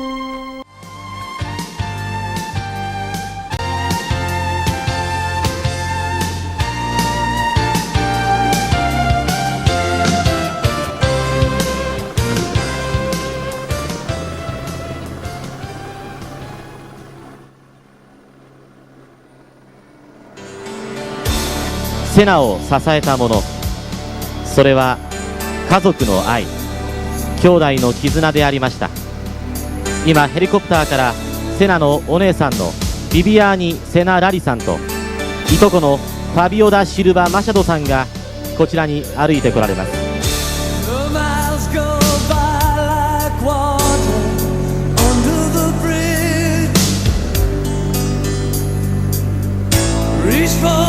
鈴鹿サーキットとフジテレビジョンに寄せられました全国のファンからのメッセージをご親族に贈呈いたします。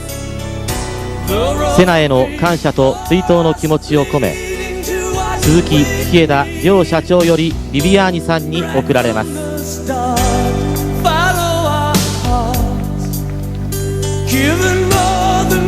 アイルトンは生前多数のトロフィーを獲得しました。しかし日本の皆様からより特別なトロフィーをいただいています。それは名誉、崇拝、尊敬、そして愛により作られたトロフィーでした。心から感謝いたします。本当にありがとうございました。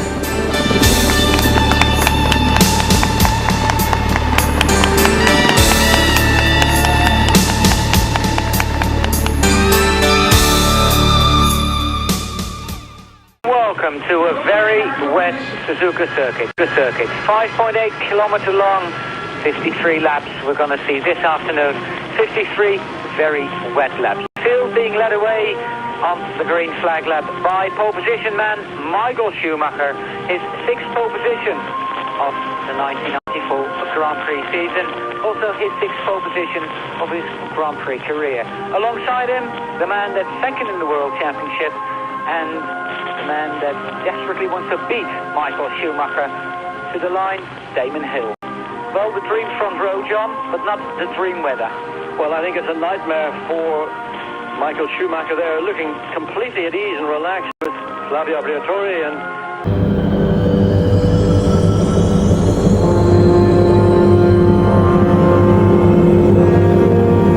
神はシューマッハにこの世で一番難しいレースを与えた。この霧の中、正しい道を探し己の仕事を全うせよと。ヒルもまた同じ大きな試練が待ち受けている。彼にとって最も重要なレース、人生をかけた戦い。ただ走るだけなら鈴鹿には来ない。マンセルも予選4番手から戦いの場に出る。And right now there is rain falling. It's not heavy, but the circuit is very, very wet indeed. And I personally am much happier sitting in our commentary booth talking about it than being not so much in the front of the grid, but anywhere behind the front row of the grid. It is going to be exceptionally difficult on a circuit that is very, very demanding. A lot of rain and a lot of people again, as always here at Suzuka. 125,000 people have won the lottery for the ticket. Some 6 million applications for tickets here every year, and only 125,000 people get to go to the Grand Prix. And one of the things you can do more here than at any other Grand Prix circuit is buy souvenirs, John.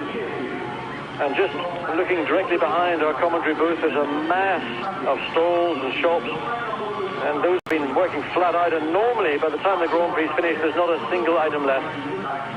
Well, there's a man who certainly seems very relaxed indeed, and Nigel Mansell, since he's now into the second of his 3 races at the end of the 94 season, appears more relaxed than I've ever seen him, probably at any time in his Grand Prix.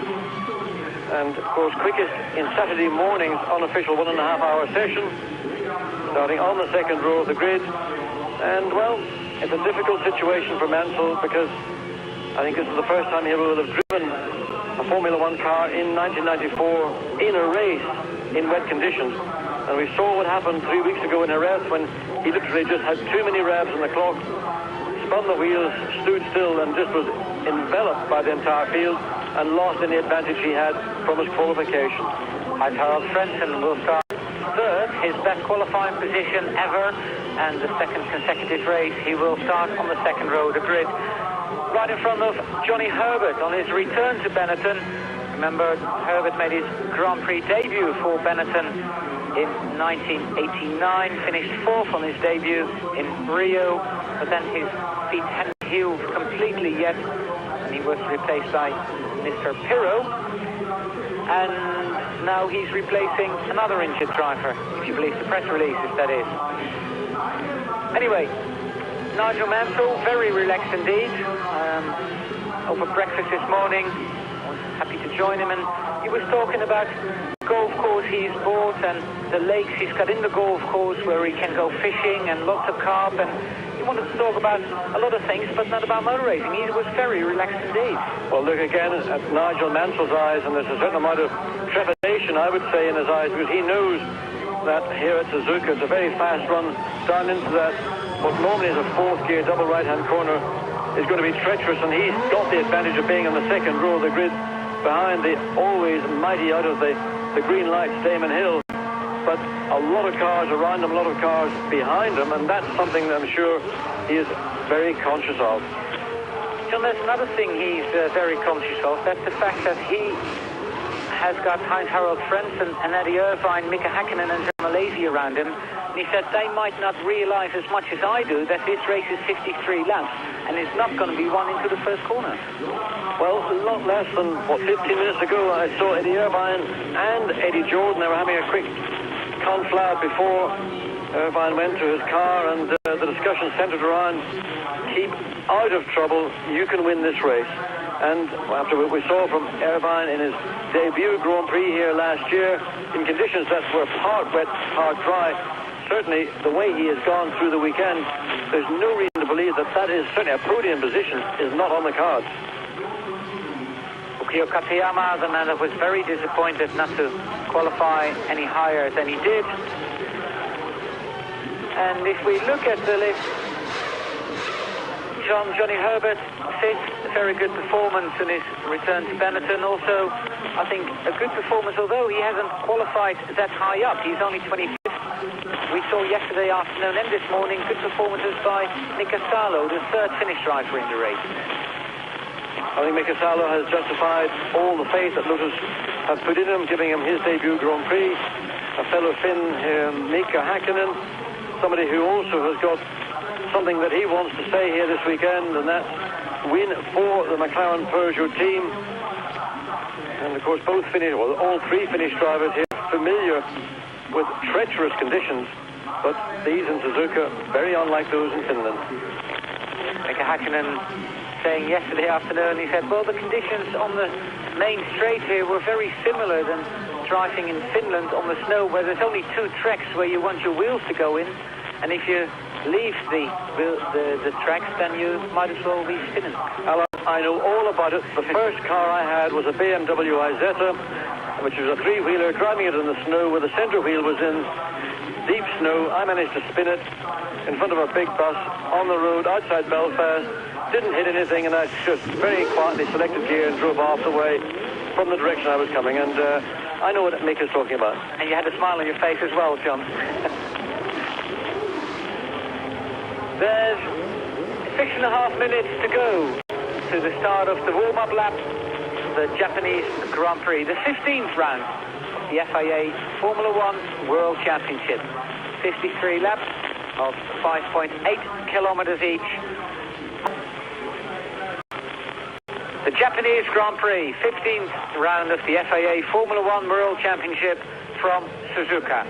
We are 4.5 minutes away from the green flag, and if you look to the left of your screen, there's Hideki Noda, who will start this Grand Prix from...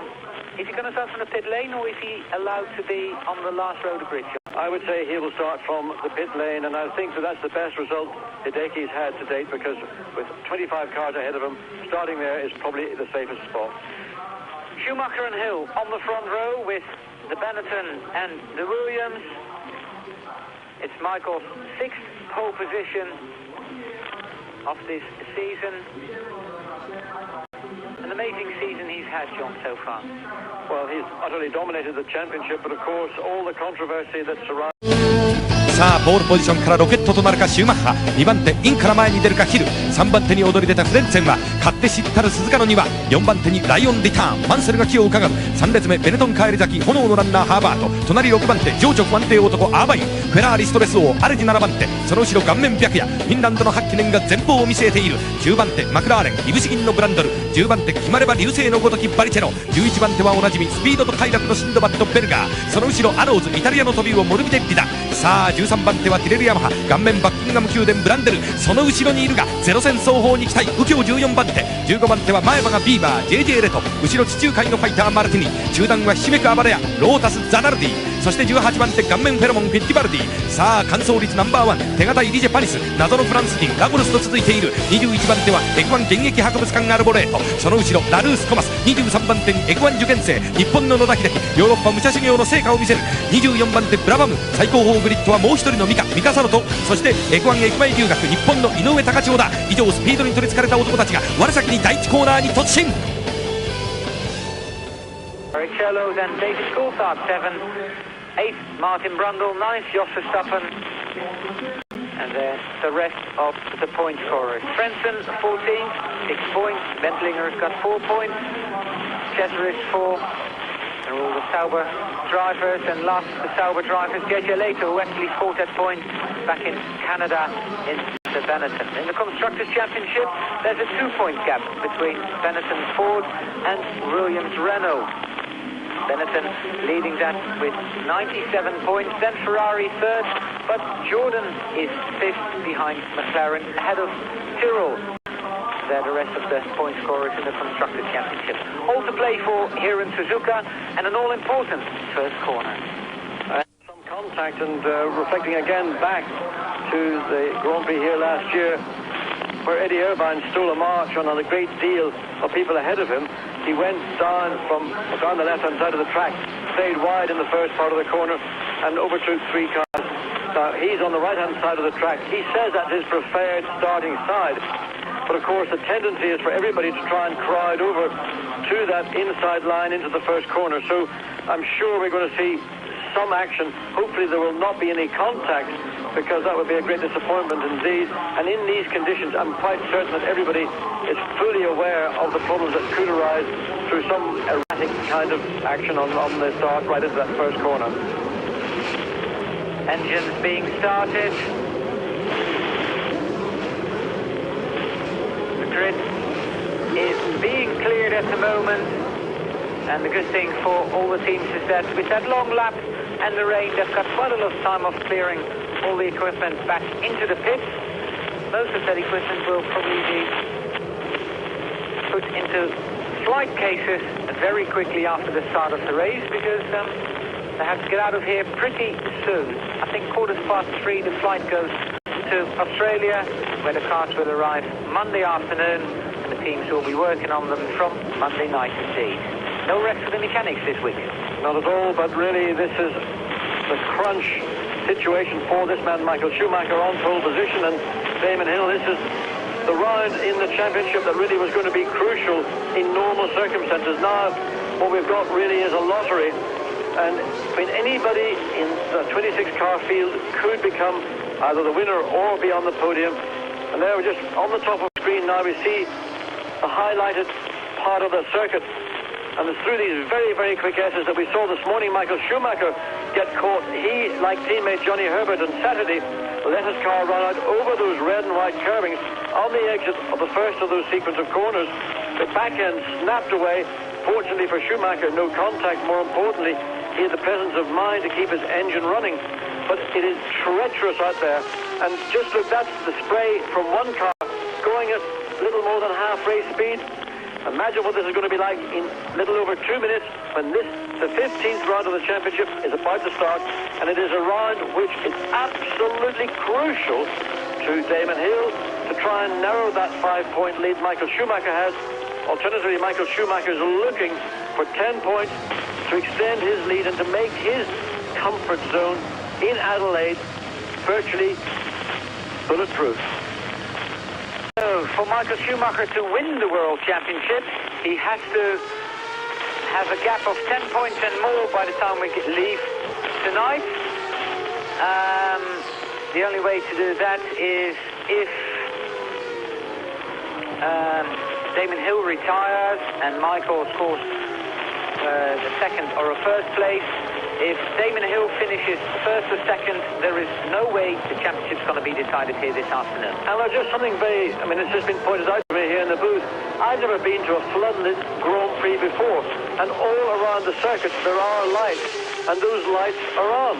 The first time I know a Grand Prix to start, maybe finish, but certainly start under assistance from artificial light. That's how difficult it is. Look, there we are, looking from the end of the straight down towards Spoon Corner. You can see nothing. It's like a fog, and even those lights, the effect of the light is really almost negligible. Well, I can see Michael Schumacher coming into the chicane. Where's the rest of the field? There's Damon Hill. A big gap with Michael Schumacher. John, that's part of the psychological warfare. Well, I think it's actually a negative warfare. If Michael thought by sprinting away he was going to gain something, I think, in fact, it might work against him. And if I was in Damon Hill's position, I would slow the rest of the field down as much as possible to put Michael onto the grid and wonder where is the rest of the field. Damon doing that, you can see, creeping down, trying to keep a little bit of a gap, but in fact, Michael Schumacher now virtually at a standstill and allowing the field to draw back up into position as they come down onto the grid proper. Schumacher doing a practice start. Again, second one. Third one. So virtually the entire field taking the advantage at the low speed they're at in first gear. Booted, see how much traction you get, see how much you can control it. But really, without traction control, the most important thing at the start when the light goes to green is to just get a little bit of momentum of the car. And as long as you've got some way, quickly and cleanly as possible.11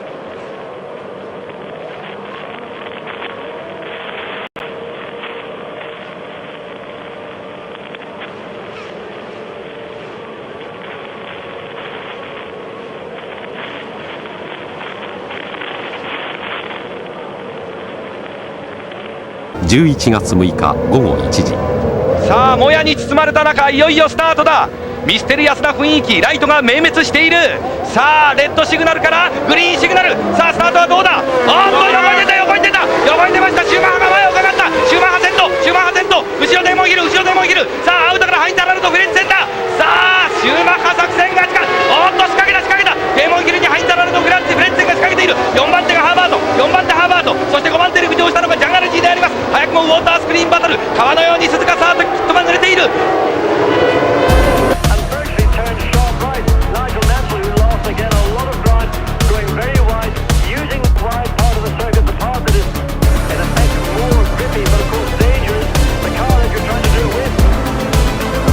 Difficult to tell which one, but it is the car made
out of oil maybe from the overflow, but what's more important, I haven't seen any cars off the circuit yet, John. Well, I must congratulate everybody in the 20s. Oh, and behind Harold Frentzen is off. He just ran wide. You saw the left rear of his car just grab that curve, and he was pulled off the circuit, just as we were saying that everybody had made it right. Now here's a moment of caution as Frentzen comes back onto the circuit to make sure that he doesn't. Into there, well, one of the two LaRouche Fords being pushed back into the garage. We can't see a thing. There's so much spray here. Well, it's the spinner, in fact. Dekinoda, I think, is out of the race on lap 2. And just look, I mean, you can see from the onboard camera of Michael Schumacher, that's just rain that's falling. Maybe, oh, and he locks up the right side. Oh, well, there's water there. There was loose water. He turned it, put the brake on. The brake locked up and grabbed. So it meant he lost steering, and David suddenly closed and narrowed down that gap in the space of half of the second lap, from over the second down to, well, you see it there, quarter, half a second at most. So we have a race for first place between Michael Schumacher and Damon Hill. We're on lap 2, and the gap at the end of lap 1 was 1.8 seconds. Then it was Harold Frentzen, but it's now Johnny Herbert who's moved into third position. Jean Alesi's fourth. Then I think comes Harold Frentzen ahead of Nigel Mansell. But we've got to wait for the computer at the end of lap 2 to find out what the situation is. Well, clearly Damon Hill was able to take advantage of that moment, but let's look at the start. Look at Schumacher. It's almost as if he put full right hand down on the steering lock to block Damon Hill. He meant to put a little bit of lock on, but I think when he dropped the clutch, the car didn't take a snap. There you see Frentzen Ryan looking for the long way. Damon said, no way, Heinz Harold, and maintained his second place. Frentzen maintained that until the end of the first lap, start of the second, where excitement, enthusiasm, exuberance overtook him, and he ran wide. And we have to wait to see now at the end of the second lap in Suzuka in appalling conditions to find out where Frentzen is. Schumacher leads, and he leads Damon Hill, and Damon is, I think, fairly quick round that first corner, John. The gap's 1.169 seconds to be exact. Damon a little quicker, but lap times are actually slower than on the previous lap. The previous lap was a 2:04, this a 2:09 and a 2:08. Then it's Johnny Herbert already some 10 seconds behind Michael Schumacher. Alesi, Mansell and Frentzen is actually in 6th position. Eddie Irvine 7th, and that's probably a little disappointment for Eddie.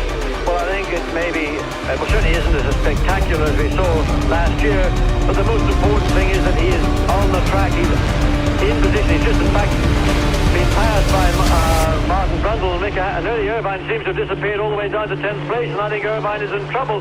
In fact, I think Irvine is off the circuit and out of the Grand Prix. Irvine is in 12th, so he did have a spin somewhere. So both Heinz-Harald Frentzen and Eddie Irvine having had a spin, and it has stopped raining. I mean, this, John, is a monsoon. It's bucketing down. I would be surprised if we don't see a safety car out on the circuit very soon, because these conditions are the worst I've seen all weekend. This is just unbelievable. Well, there's no question in my mind that the weight of rain we've got falling now is too great for the deep groove Goodyear tires to deal with. There you can see at the end of the straight. Now Michael Schumacher has to be very, very careful indeed, as does Damon. Damon is at a disadvantage because he's being completely shrouded in spray. Michael Schumacher slowing down. We wondered why the lap times had slowed down between the first and second lap. Clearly conditions had deteriorated around the back of the circuit, but here and now, at start-finish straight, the circuit is absolutely awash, and I would be surprised if the yellow flag safety car signal is out. The safety car is now leaving the pit lane, but it is behind first and second place cars. But that yellow flag is out at the SPB safety car sign. Oh, Johnny Herbert spins off down the main straight. You can't see it yet, but Johnny spins off down the main straight. Indeed, and Johnny Herbert's car just aquaplane out of control as he came. Rather, there we see Johnny's car. It's gone probably 300 metres or more. That is what happens when water just lifts the car off the ground. You lose control instantly. Johnny, Katayama off as well. Yes, and Katayama smacked into the レースがスタートするや雨は急激に強さを増しコース上を叩いた。視界ほとんどなし危険。日本グランプリ初めての大雨。メインストレートでもスピンクラッシュが続出した。シンテックからデビューした井上は3周でレースを終えた。右京もストップ。試験立ち上がりから思い切りアクセルを踏んだらスピンを始め、立て直そうとしたらまたスピン。プラットフォームを直撃。日本で表彰台。ケン・ティレルの夢破れる。右京はモノコックに足をぶつけた。大して痛くないのにみんなに担がれて恐縮したという。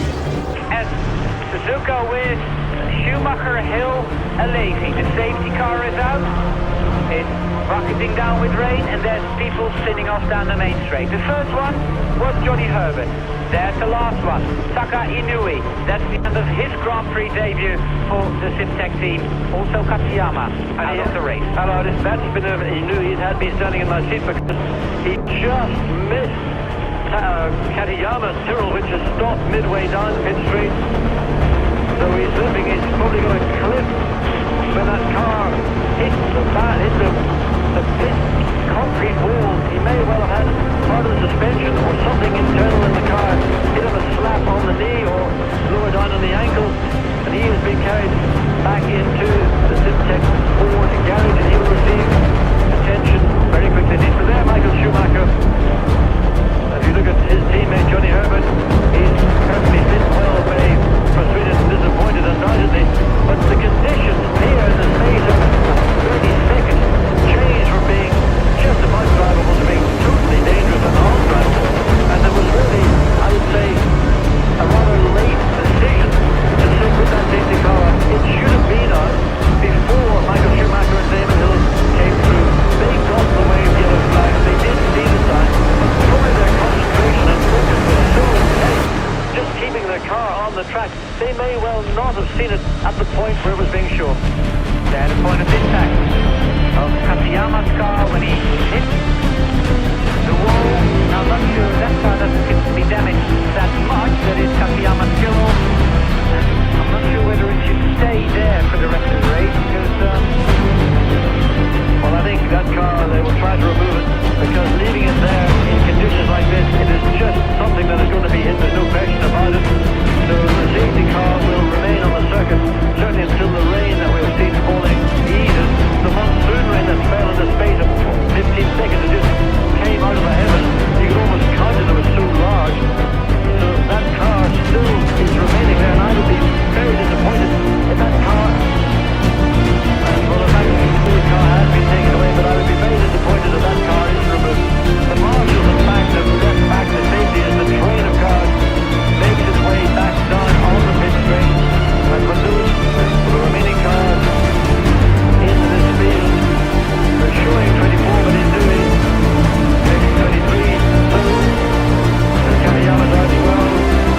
Herbert, so there's probably about 20 cars in total on the circuit. So once those 20 cars are passed, then the marshals will leave across, and I would take this opportunity to try and get that Tyrrell of Katayama to safety.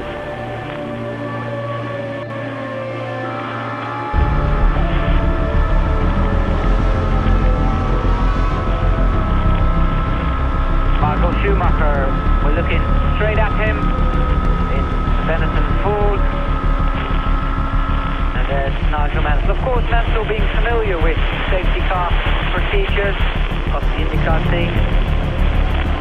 And I remember a sports car race here back in 1991, John, where the same thing happened, and these sports cars have, as you said yesterday, different tires, different wet weather tires. They can, you can have deeper puddles and still be on the road. But I think it was Jack Lees actually who down the main straight spun straight to the left in Townsend. Well, I don't know what the tyres they use are, but they certainly have got a tread pattern that is about half as deep again as the Goodyear depth of tread, and that's probably about 3 to 3.5 millimeters deep.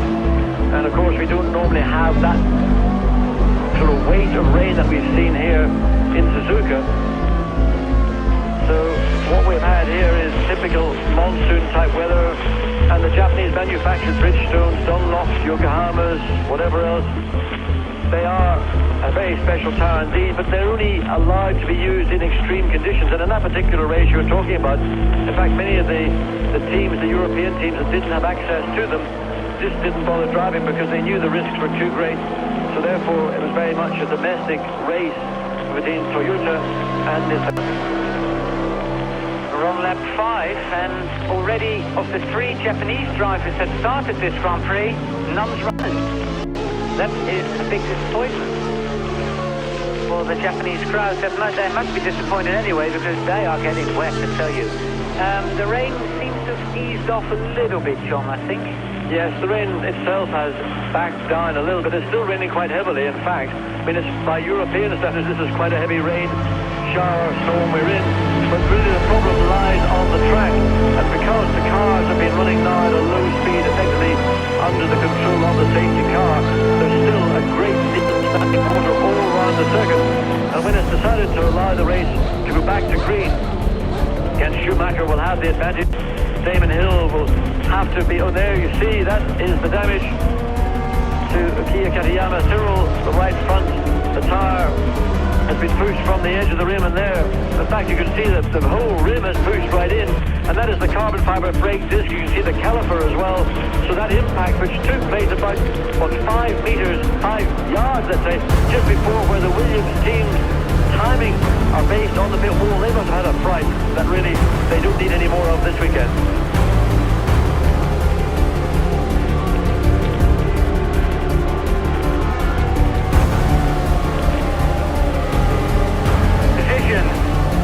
Has not changed, will not change. We're under safety car procedure.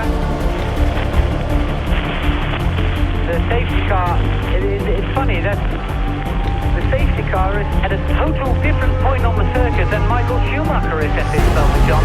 Schumacher knows the safety car is out. He doesn't know where it is.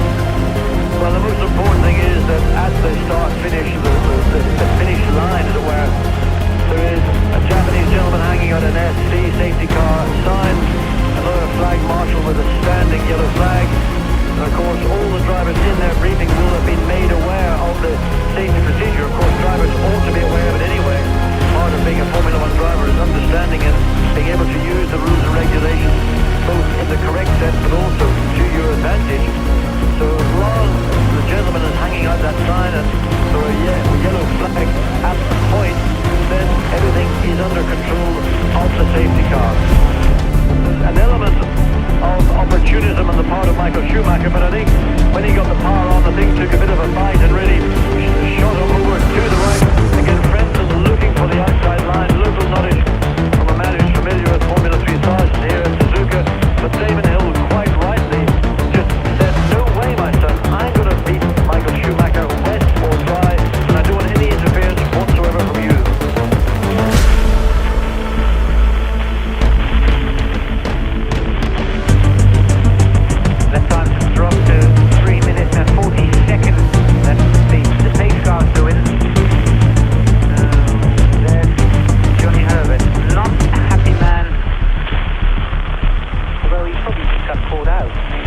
Yesterday, the conditions weren't, maybe not even half as bad as they are now. I think Hakkinen said it was very dangerous.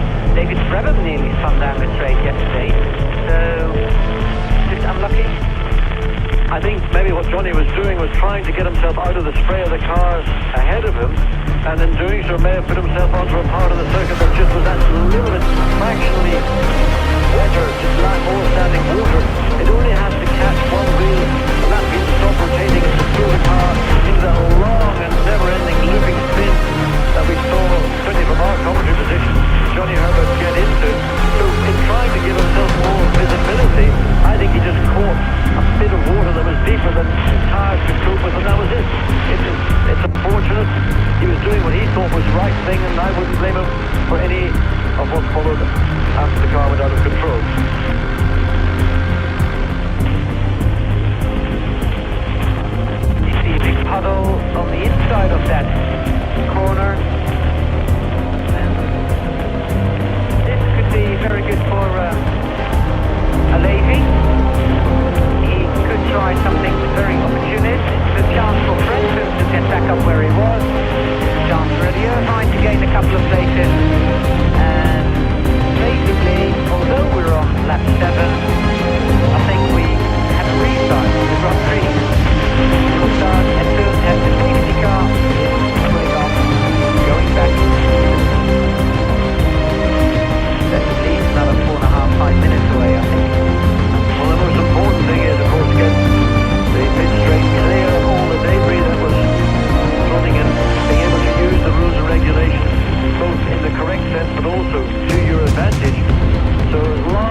point, then everything is under control of the safety car.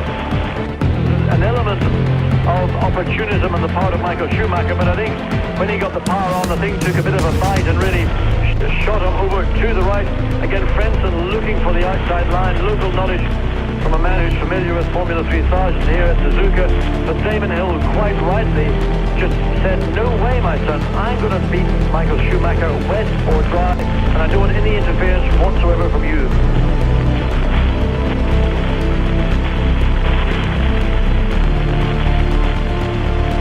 Left time to drop to 3 minutes and 40 seconds.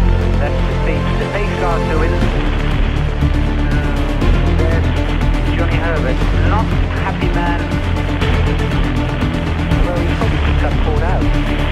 Yesterday, the conditions weren't even half as bad as they are now. I think the Hackman said it was very dangerous. David Brabham nearly come down the straight yesterday.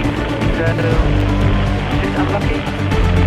I think maybe what Johnny was doing was trying to get himself out of the spray of the cars ahead of him, and in doing so may have put himself onto a part of the circuit that just was actually a little bit fractionally wetter, just more standing water. It only has to catch one wheel, and that wheel stop rotating and to throw the car into that never-ending looping spin that we saw, certainly from our commentary position, Johnny Herbert get into. So in trying to give himself more visibility, I think he just caught a bit of water that was deeper than his car could go, but that was it. It's unfortunate. He was doing what he thought was the right thing, and I wouldn't blame him for any of what followed after the car was out of control.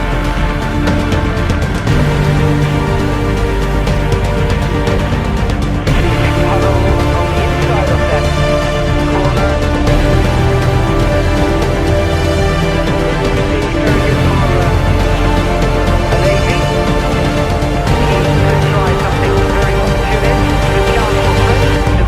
Where he was, it's a chance for Eddie Irvine to gain a couple of places, and basically, although we were on lap 7, I think we have a restart from 3. Restart, and then have a safety car, pull it up, going back to 2. Basically, another 4.5 minutes away. Well, the most important thing is, of course, they pitched clear of all the debris that was partly by Johnny Herbert's car, that we really don't do too much of a track anymore.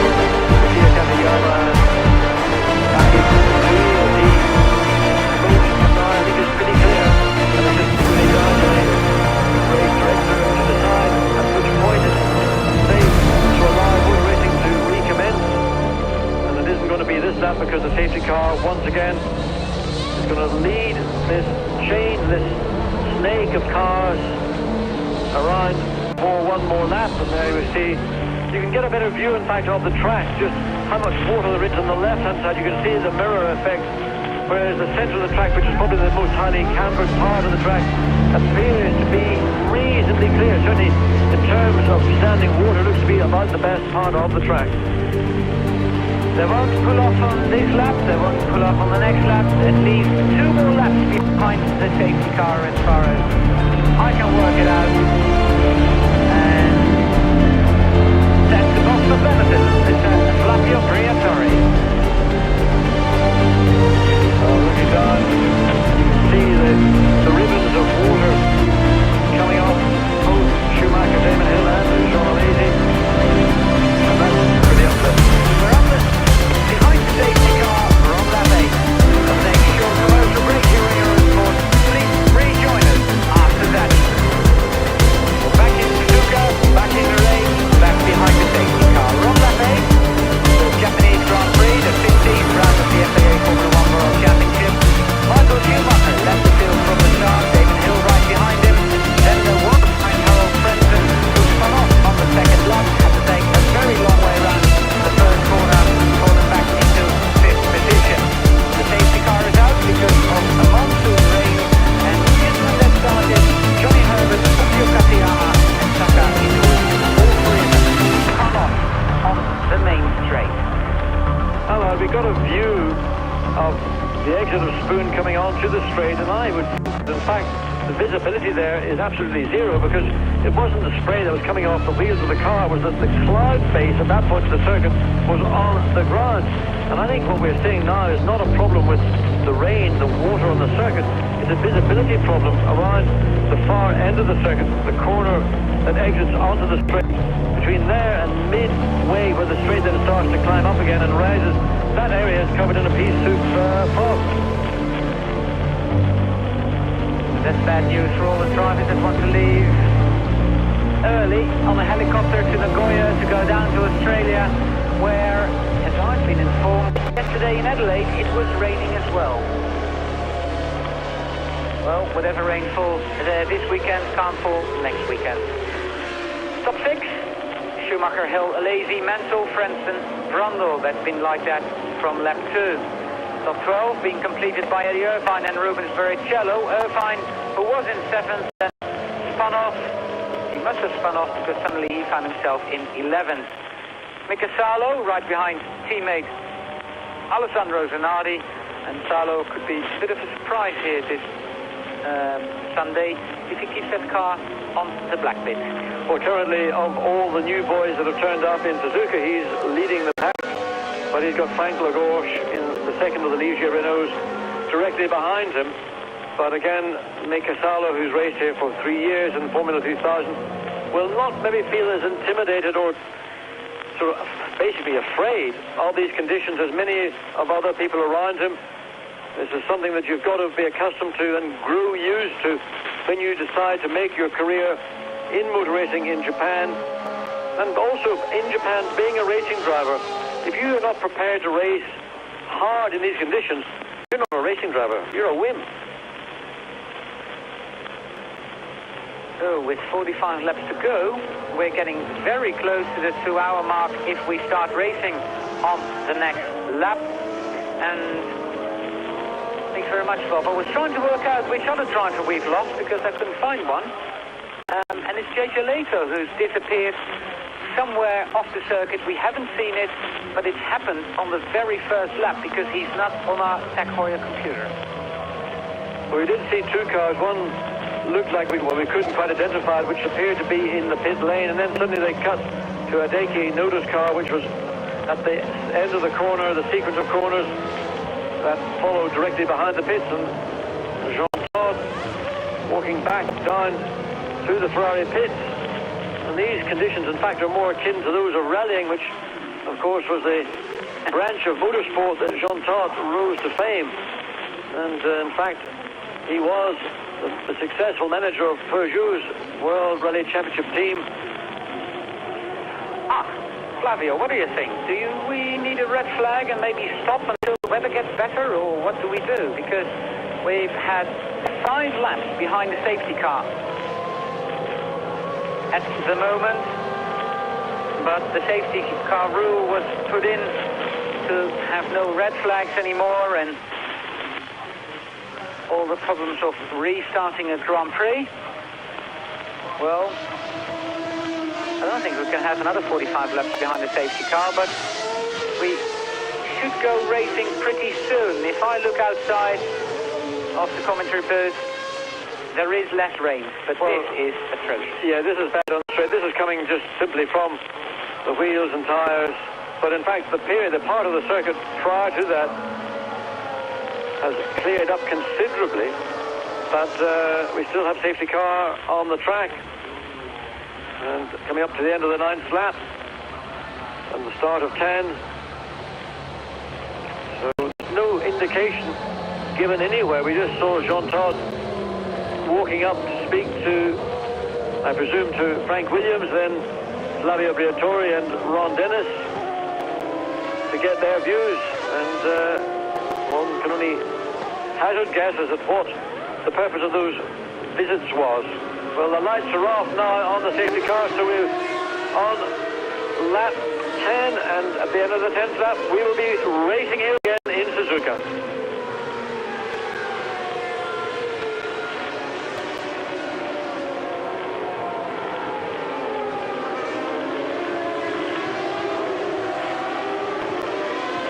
For the moment, this will be the last lap behind the safety car.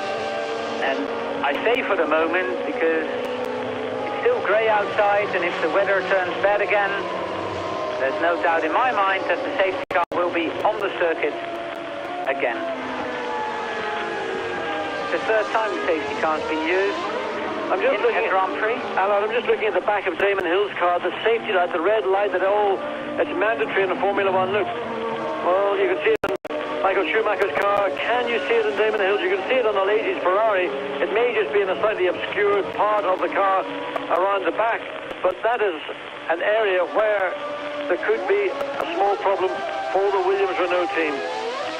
Well, it's mounted just behind the airbox in the bodywork, John, and it might be that extra rear wing that's mounted on the Williams may be in the way of the red light on Damon Hill's car. So fingers crossed for another first lap, another first corner, John. Somebody might try and be brave and try the long way around on that first corner, although Michael Schumacher has got the advantage. He can slow the pace right down into that last chicane, and then basically he's gone.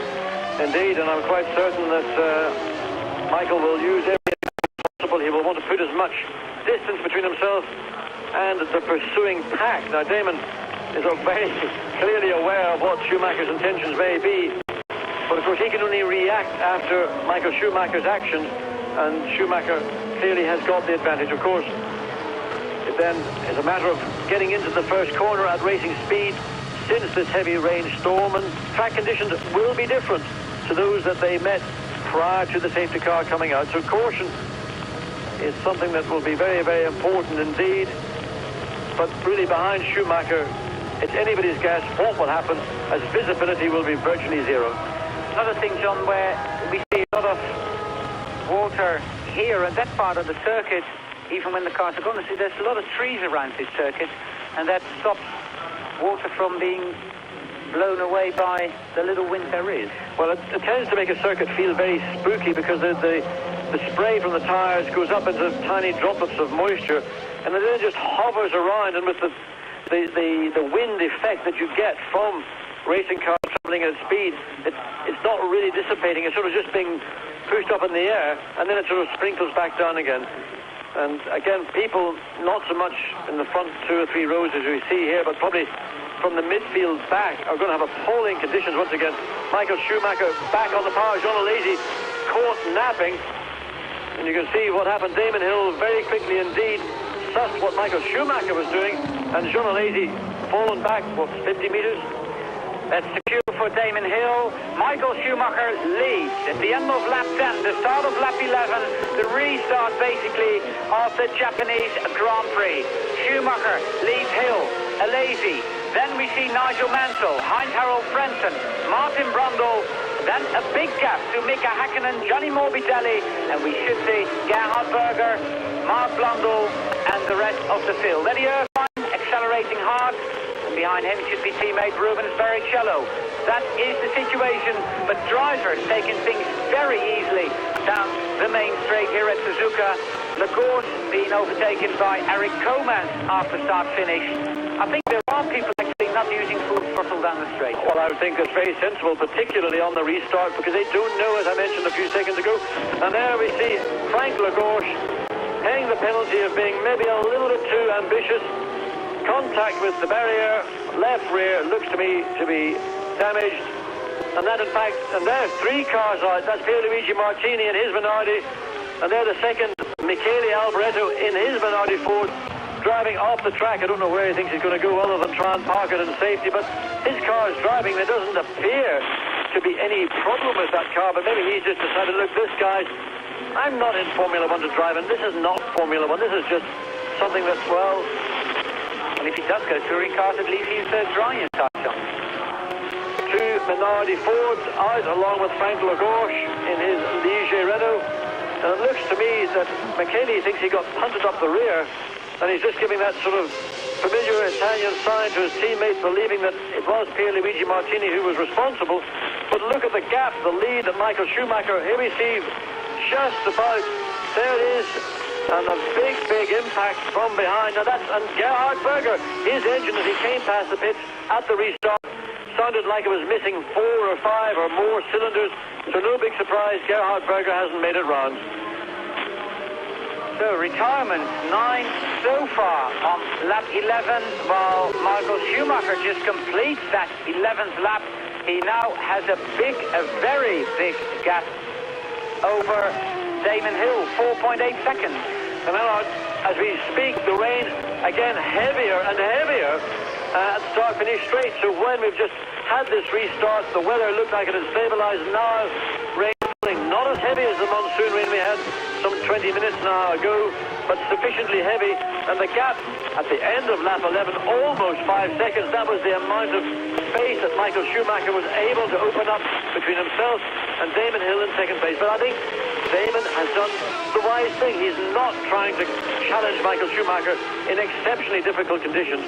Now, what we don't know is, with the rain that was more or less anticipated for the duration of the Grand Prix, what is going to happen about pit stops? What is going to happen about tyre changes? All this has been thrown completely into abeyance, and we're just going to have to wait and see, is Michael Schumacher's car running with, let's say, a 2-stop fuel load on board, or have they decided to put enough fuel in to enable them to do either 2 stops or go just for a 1-stop race? Michael Schumacher, 2:02.421. That is the new fastest lap of the race in these conditions. And a big gap now with Damon Hill. Michael is pressing on the gauntlet. He is driving at a pace he's probably comfortable with, but it's just a couple of seconds quicker than anybody else is comfortable with. And just simply he can see where he's going, he can see the road ahead of him, he can get a pretty good idea of where water is standing, and with rain falling, as I mentioned, basically on Saturday this morning and now, every lap is an adventure. You can never predict that consistency of track conditions is going to exist.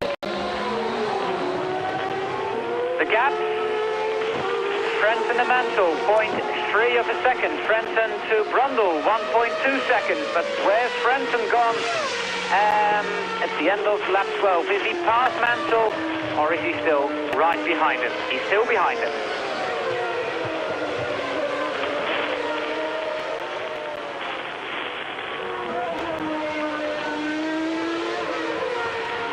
Damon Hill in second place behind World Championship and race leader Michael Schumacher. When we look out of our commentary booth, there's more and more personnel walking into race control. Team managers, Eddie Jordan's moved in there. Would they say, like, excuse me boys, stop this race, this is madness? I would think that that's one of the sentiments that they're expressing. It may be done in a variety of languages, some of which will be understandable, some of which certainly won't. But conditions are exceptionally difficult indeed, and you're putting any driver into the situation where he's got to complete 53 laps or the 2-hour duration, where you have rain that's going to come in and out throughout the period of the race, and some of it may be literally massive monsoon raindrops.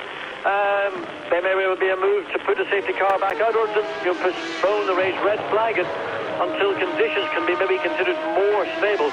But whatever it is, we see team managers, personnel making their way from their respective garages up to race control, just I think to get clarification. The gap at the end of lap 12, still 4.8 seconds. Schumacher and Hill running the same sort of lap times, and John, I think Damon's done a thing that, like, well, let's sit 5 seconds behind Michael, but at least I can see where I'm going. I think that's the smartest thing that Damon Hill can do. He's not going to be able to race with Schumacher in these conditions. He's dropped back to just under 5 seconds. He's got clear visibility. He's under no threat whatsoever from Jean Alesi. He's a further 5 seconds behind. And that's intelligent driving, and it's good teamwork from the Williams-Renault team. They know that this battle for points for the championship, it can be won here. It could be won by this man if he was to win and Damon Hill not to finish. So they want to make sure that Damon Hill is running at the end to keep their championship chances. And remember, the Constructors' Championship is also up for grabs. So there's a double prong. So therefore, Well, that's the moment. If we look at the Constructors' Championship, Hill and Mansell score 9 points. Michael Schumacher, Benetton scores 10 points. So that gap would be 3 points if it stays as it is at the moment. We're on lap 14. Some 40 laps to go. If we make that before the 2-hour mark, but that is something I doubt very much indeed. 18 minutes to go, 40 laps, and 40 laps in these conditions, including a pit stop, is definitely more than 80 minutes.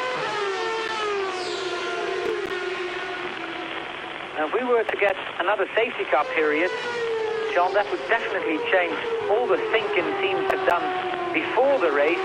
They would use less fuel. I mean, when are you going to make a pit stop? What's going to happen? I mean, then, although it's a lottery, also the teams really have to think about that. Well, there's a big shunt for Gianni Morbidelli, both front corners off his footwork forward, and that again is the consequence. You can see that's at the R130, and look, he's just more or less gone straight off into the... Well, in fact, this is at the back of the pits, the quickest of the S's, the long left-hand corner. He's just lost control, shot off the track, hit the tower wall on the right-hand side on the outside. Fortunately, Gianni, short guy, feet well back from the front of the car, no damage to him, but that car again in a precarious part. Oh, well, it's off the circuit, but here we see, look at the tyres, wheels flying everywhere, car spinning on those with the front, right front, left front, wheels went across the track. Fortunately, there you see one of them drunkenly making its way to the inside of that corner. Trouble area highlighted on the top right of your screen with Gianni Morbidelli's stricken footwork, while the gap between Michael Schumacher, race leader, and Damon Hill, while Schumacher passes that footwork at the moment, is now 7.7 seconds.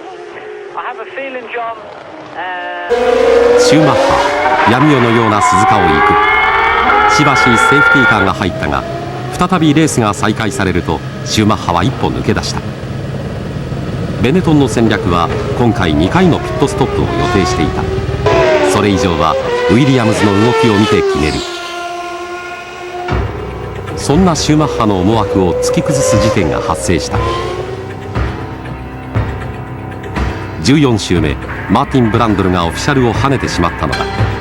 コース脇、他のマシンを排除していたところへ突っ込み、オフィシャルが宙に舞った。救急車出動、オフィシャルが骨折。レースは赤旗中断となった。日本グランプリはどうなってしまうのか。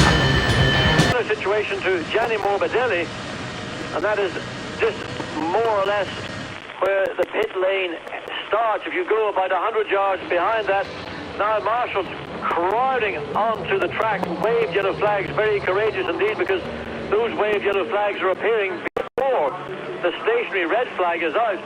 Now, well, we see, yes, Michael Schumacher has again slowed right down to a walking pace, and he in fact is going to bring his car onto the grid, and he's being waved by the marshals to come to a stop just under the Marlborough Bridge, which is in fact about midway on the grid. Damon Hill doing likewise. So I'm sure many of those team managers who made their way up to race control will be very unhappy, very angry indeed. And Jean Alesi using a little bit too much horsepower. He's shot out of the chicane and having to get the anchors out very quickly indeed to bring his car to a standing stop. Nigel Mansell, Heinz Harold Frentzen, fourth and fifth, and Mika Hakkinen, the surviving McLaren Peugeot. So the first 6 cars stationary on the start-finish straight, and Mark Blundell is the next one up. And there, Ron Dennis, he will be unhappy. I'm sure Jackie Oliver of Footwork Ford will feel likewise that this race has maybe not been run to the level of responsibility that they would consider to be correct. Here again you can have a look and see, and that is, well, that's nice Mark Fulton. That was a big nasty moment indeed. Look at bits of car, and he went behind the the car of Gianni Morbidelli. There's a marshal standing there. He didn't even know. A marshal got down on his hands and knees. He didn't even know there was an accident happening until he heard the bang, the horrible sound of left front missing, right rear missing. Fortunately, no damage to Martin Brundle or to any of those marshals who were in position removing Gianni Morbidelli's footwork for the safety. The end of lap 15. The Japanese Grand Prix has been stopped. A red flag here at Suzuka.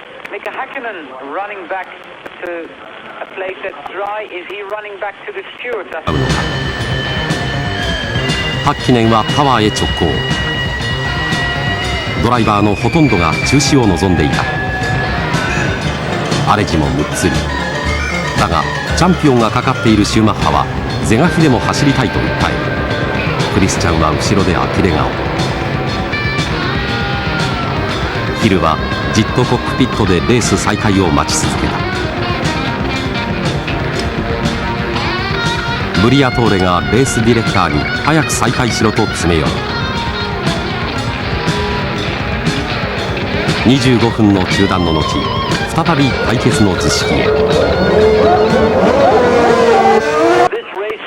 There has been an injury to somebody, and I suspect it's been one of the corner workers, Martin Brundle, making his way back to the pits along with Gianni Morbidelli. Now, one of those marshals may well have been struck by parts of bodywork, maybe a wheel and tyre, and that is a very concerning moment indeed, because those men are courageous. They go out in all conditions to retrieve a car. They were working on Gianni Morbidelli's footwork forward, and there we see him being taken to the ambulance, and he will be taken back to the medical center here in the Suzuka circuit. So, セーフティーカーが先導していく。ピットでは再び心理戦が始まる。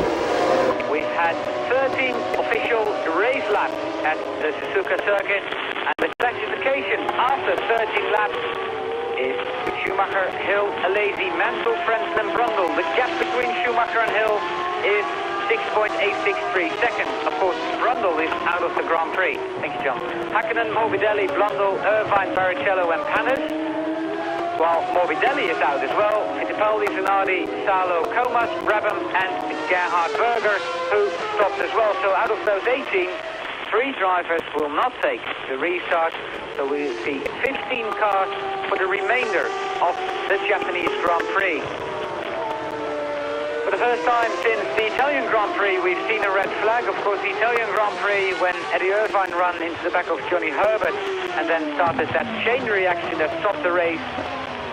And we've seen basically everything so far here today. Safety cars, rain. The only thing we haven't seen yet is a dry circuit. But there again, we might see that before the race is over, John. Well, I think anything is possible here this afternoon. And just as we talk about anything is possible this afternoon, David Coulthard walks into the Eurosport commentary booth. And David's going to get himself seated and up to a microphone in a minute or two. But these conditions have been absolutely appalling in Suzuka. They're probably at their best right now. But no one knows, no one has a clue whatsoever as to what's going to happen to the remainder of this Grand Prix. But David, I assume that you've maybe got some insight or some knowledge of what's going on in the Williams team. Can you give us some idea of what the thoughts of Damon Hill might be, or Nigel Mansell for that matter? Well, I haven't actually had the chance to talk to them, but certainly just going by their body language, and I can imagine they're very unhappy at the moment, because it's not for the drivers to say that we won't race, it's for the officials to say that it's too dangerous to race, and obviously now the conditions are changing, so they're all happily back out there in the cars. But I can imagine that a lot of the drivers will be fairly unhappy at this situation at the moment, because the only one who has a clear view of the circuit is Michael Schumacher, and then as you go second, third, fourth and down the field, you really are just driving into a blind wall. So people going into the pits at the moment. There's a Jordan, there's Barrichello who goes into the pits, and Oliver Panis as well. Is that clever? Well, I think it could be clever. They may well choose to make their pit stop now and put on fresh tyres, refuel their cars, because everybody's going to come back onto the grid and make a restart. So they couldn't do this under the red flag. And we've got one of the two, there's the Nardi and the Ludas in as well. The race will start under the safety car. So no overtaking. The race will start behind the safety car. Well, that's the first time we see that. And the Ligier is the first out of the pits. The Jordan sitting down with Barrichello's car being attended to. And Ludas leaving the pits. There may well be more than just a pit stop for fresh tyres and rubber, or fresh tyres and fuel, because Barrichello, his car stopped in the pits. There you see the Ligier at the head of the pits waiting for the field to leave. There, Ligier and the Ludas make their way out. Now, that may well be a very clever move on the part of the Ligier, the Ludas team. For Barrichello, it looks as if he's got a more serious problem, and he is lost out. There is his car. So let's have a little watch on what happens on those two cars that are at the back of this line, because one may presume that everybody else is going to have to make a pit stop at some point. I wonder if this also is Tom Walkinshaw, obviously with his involvement with Benetton and Ligier, covering his bets, because it would be incorrect to bring Michael in under that circumstance, just in case the race was again stopped. But by bringing the last remaining Ligier in, maybe they get themselves a clever advantage, not having to stop again. They're now in full tanks, or half tanks as it will need to be to finish the race. And they're trump cards. Well, I think, David, when you want to stop being a Grand Prix driver, maybe team leadership management might be an avenue for you, because certainly you've got a mind on you like Tom Walkinshaw. Maybe is it being Scots? There's something up in Scotland that I don't know about. Well, you know, John, we have to work a lot harder coming north of the border than our friends south of the border, and you're north as well, so maybe that's why we work that little bit harder. Well, the captain about 20 seconds ago said it all while Barrichello leaves the pit. 37 remaining race laps. And Ruben Barrichello, in a sense, is locked in because he had a problem. He's been able to get it rectified before the cars make it round at the end of this pace car lap. So there, the cars are about halfway around this pace car lap. And of course, Rubens wants to be able to catch up to the end of the train and be back in the hunt. Well, John and David, maybe the drivers have got a say in proceedings at the moment, because the race being started under the safety car regulations, I don't think the situation at the moment is as bad as it was earlier in the race. I would think that the reason that this situation has been allowed, or the safety car has been put on the track, is to give the drivers a chance to reacclimatize themselves with the conditions, rather than just do the one pace lap then bang out into a racing lap. But really, I think the safest thing is to allow the safety car to do a lap or a couple of laps, pull off, and let the restart with the cars quite well separated. At least it will allow everybody a better visibility than when they're all compressed together as they are in a standing start. And we did see Nigel Mansell, John, pointing to Flavio Briatore and other people making, and maybe that's what he was saying, like, you know, in America we would do this, and it's not a bad idea. Of course, in America, in IndyCar racing, they race in the rain on the street circuits, but on the ovals, there's no racing at all. And some of the procedures that they use or adopt for their particular genre may well have merit and could be applied or introduced for extreme circumstances, as those we've seen here this afternoon in Suzuka. Really terribly disappointing penultimate round in terms of what we had hoped to see, a battle between Michael Schumacher and Damon Hill. We hope we were going to see a battle royal between those two teams, and more teams now. When the Syntex, the second Lotus, making their way down the pit lane, there is Mika Salo, the young Finnish driver who was put into this car at the last minute, never drove it until Friday morning. While Salo leaves the pit, the rain started again, and the lights on the pace car are out. So at the end of the next lap, we will start racing again.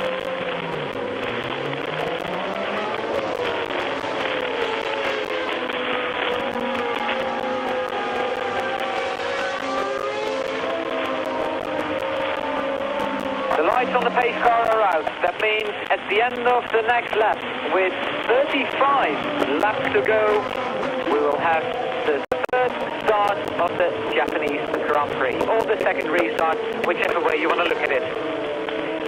Well, there's the good news. You can actually see beyond the circuit, and that's very encouraging. That's one side of the circuit. That's the south side, or where we are, the south side, looking more to the north of the circuit. It isn't quite as clear as the view we've just seen, but still, track conditions very difficult indeed. The standing water that was on the circuit at the beginning of the Grand Prix appears to have drained away, but there's still an enormous amount of moisture. And with an ambient temperature somewhere in the middle teens, well, if it doesn't rain, undoubtedly we'll get something approaching a drying line, but it's certainly not going to occur until pretty much late in the race. Now, Damon, be careful. Don't overtake Michael Schumacher. We know what happened to Schumacher when he did that to you in Silverstone. Draw alongside him as you did, but don't get ahead of him. Well, John, the drivers have taken on fuel on board. We're going to cover something in the region of 210 kilometers on one tank of fuel. I'm not sure whether that's possible, actually. Depending on how big the fuel tank is, I suppose. David, you should know. Well, yeah, they can manage to make the race certainly with the Williams anyway, but obviously I'm not sure what points you were making earlier because I wasn't here, but just one thing I'd like to say about when John mentioned about the standing water, one of the problems I faced with the cars today with the 10mm flank strapped to the bottom is if you have running water going across the circuit diagonally, that flank actually works like a rudder and steers the car the direction of the water. So that when Katayama and Inui had their spins on the start-finish straight away with my limited experience of running in the wet with the flank, that's the first thing I thought about, given against the old floors, which was just flat bottom, which when you actually hit water, you just tended to aquaplane. And something that's a rather surprise to me, that in next year's regulations, when you've got to have a 50mm depth in the chassis, we're still going to remain with this high-tech piece of equipment, the plank. Now, you look surprised at that. I was surprised. Apparently, that is in the regulations. The plank will remain in 1995. Well, I think that's amazing. I didn't realise it had cut down the cost of replacing floors after every qualifying session and every practice session. And a floor costs in the region of £15,000. And if you were getting through 4 of those in a weekend, that's a lot of money. The plank actually cut that down to maybe 1 floor. レースの方法はこうである。セーフティーカーの先導の後、スタートはローリングスタート。中断を挟み、1回目と2回目のレースタイムを合計して順位を決める。したがって目に見えている順位と本当の順位が違う場合も生ずる。難しいレースだ。さあ再スタート。残り35周となった。いよいよこの1年のレース戦略が問われる時である。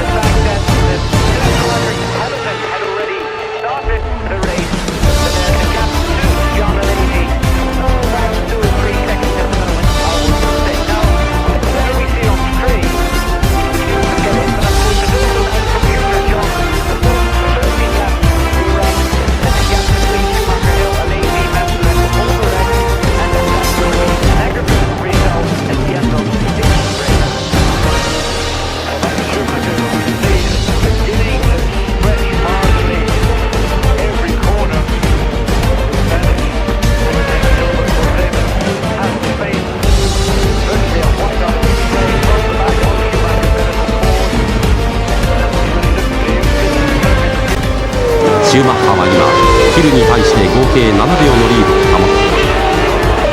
ベネトン陣営は冷静にヒルとのタイム差を計算、レースを組み立てる。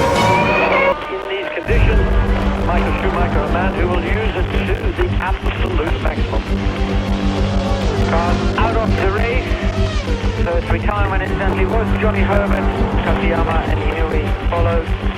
Sorry, not first retirement, later a no-go route before Herbert was. But Michael Schumacher's got the race very much under control at the moment. Schumacher into chicane, accelerating out. I suppose, John, both Hill and Schumacher will be on the one-stop race with 34 laps to go in this year's Japanese Grand Prix. The Japanese Grand Prix that started when we had a lot of action at the safety car procedure when Johnny Herbert, Katayama and Taka Inui all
Michael Schumacher and Damon Hill, and the aggregate of the first part and 2 laps into the second part is just over 9 seconds. So a little on the road, it looks a little more than 3 or so seconds. The computer all the time giving us the true position and not what the screen is showing.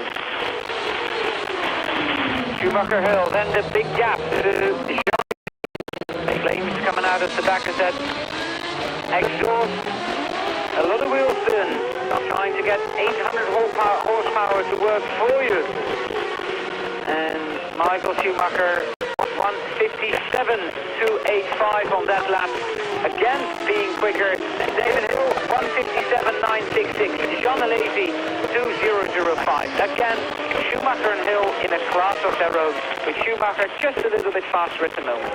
And really, this is what we've seen throughout this championship battle between Damon Hill and Michael Schumacher. But the Benetton Ford team in position on the pit road. This is going to be certainly one pit stop for the Benetton Ford team. We don't know whether there's going to be more than one.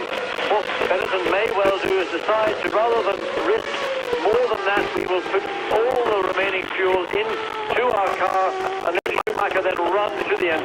Now, I believe, and I'm quite sure it's the case with Damon Hill as well, he's going to have to come in at least once as well. And whatever the Benetton Ford team do, and they're the first of these 2 teams to show their hand, clearly Williams will then try and at least cover themselves with whatever the strategy they consider Benetton may well implement in the remaining laps of this Grand Prix. Got it from fairly good authority, John, that Damon started the race with the possibility of doing 27 laps to start with, which incidentally was halfway into the race. Well, I wonder which member of the Williams team was indiscreet enough to tell you that out loud. Who said it was Williams?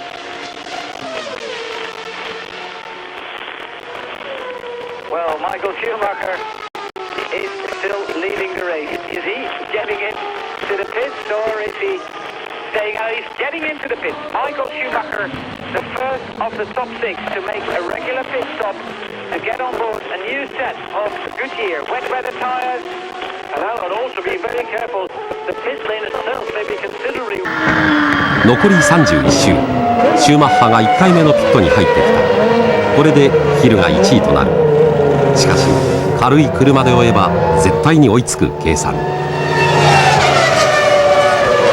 チームは8秒で送り出し、シューマッハは2位、ヒルとの差は8秒6、射程圏内である。ベネトンの作戦は完璧に見えた。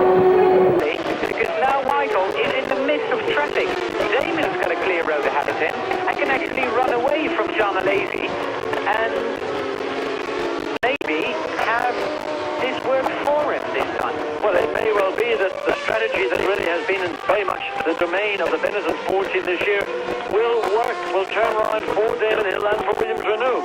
Certainly, they've been the loser in many of the strategy calls throughout the season. They deserve one sometime.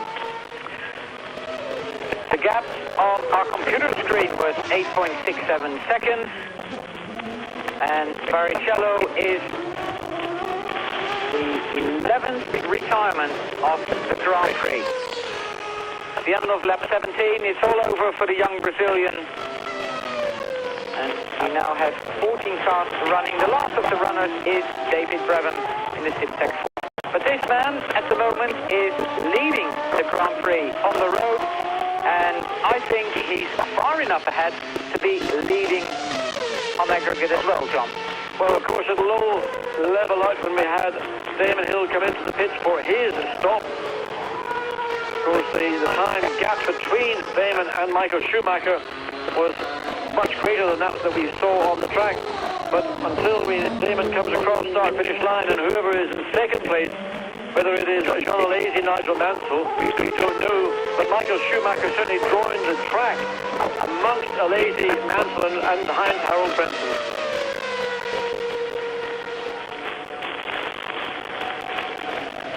Well, there is a gap between second and third, but that really will be revised because these captions were the captions that related to the last lap. Now it is Damon Hill leading, Jean Alesi second, Mansell third, Heinz Harald Frentzen fourth, Mika Häkkinen fifth, And where is Michael Schumacher? Well, Schumacher is on the road behind Mika Häkkinen, but he's still in second place on aggregate. And that's 14.9 seconds.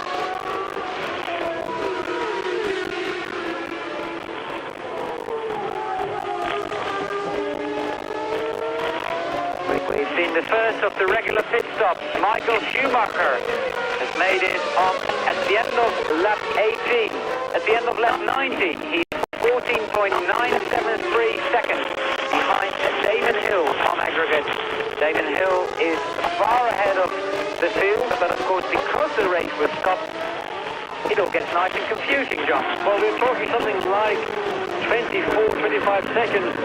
That was the time that total in and out must have stopped too.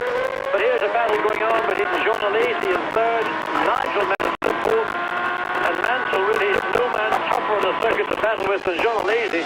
And Mansell showing the kind of form really that everybody who's a supporter of this great champion believes he is capable of. Mansell is taking the long route around, now going to dive up on the inside of Alesi, but will Alesi give him room? He is one hard man to pass. And that might not be the corner to try and pass people. R130, 130R.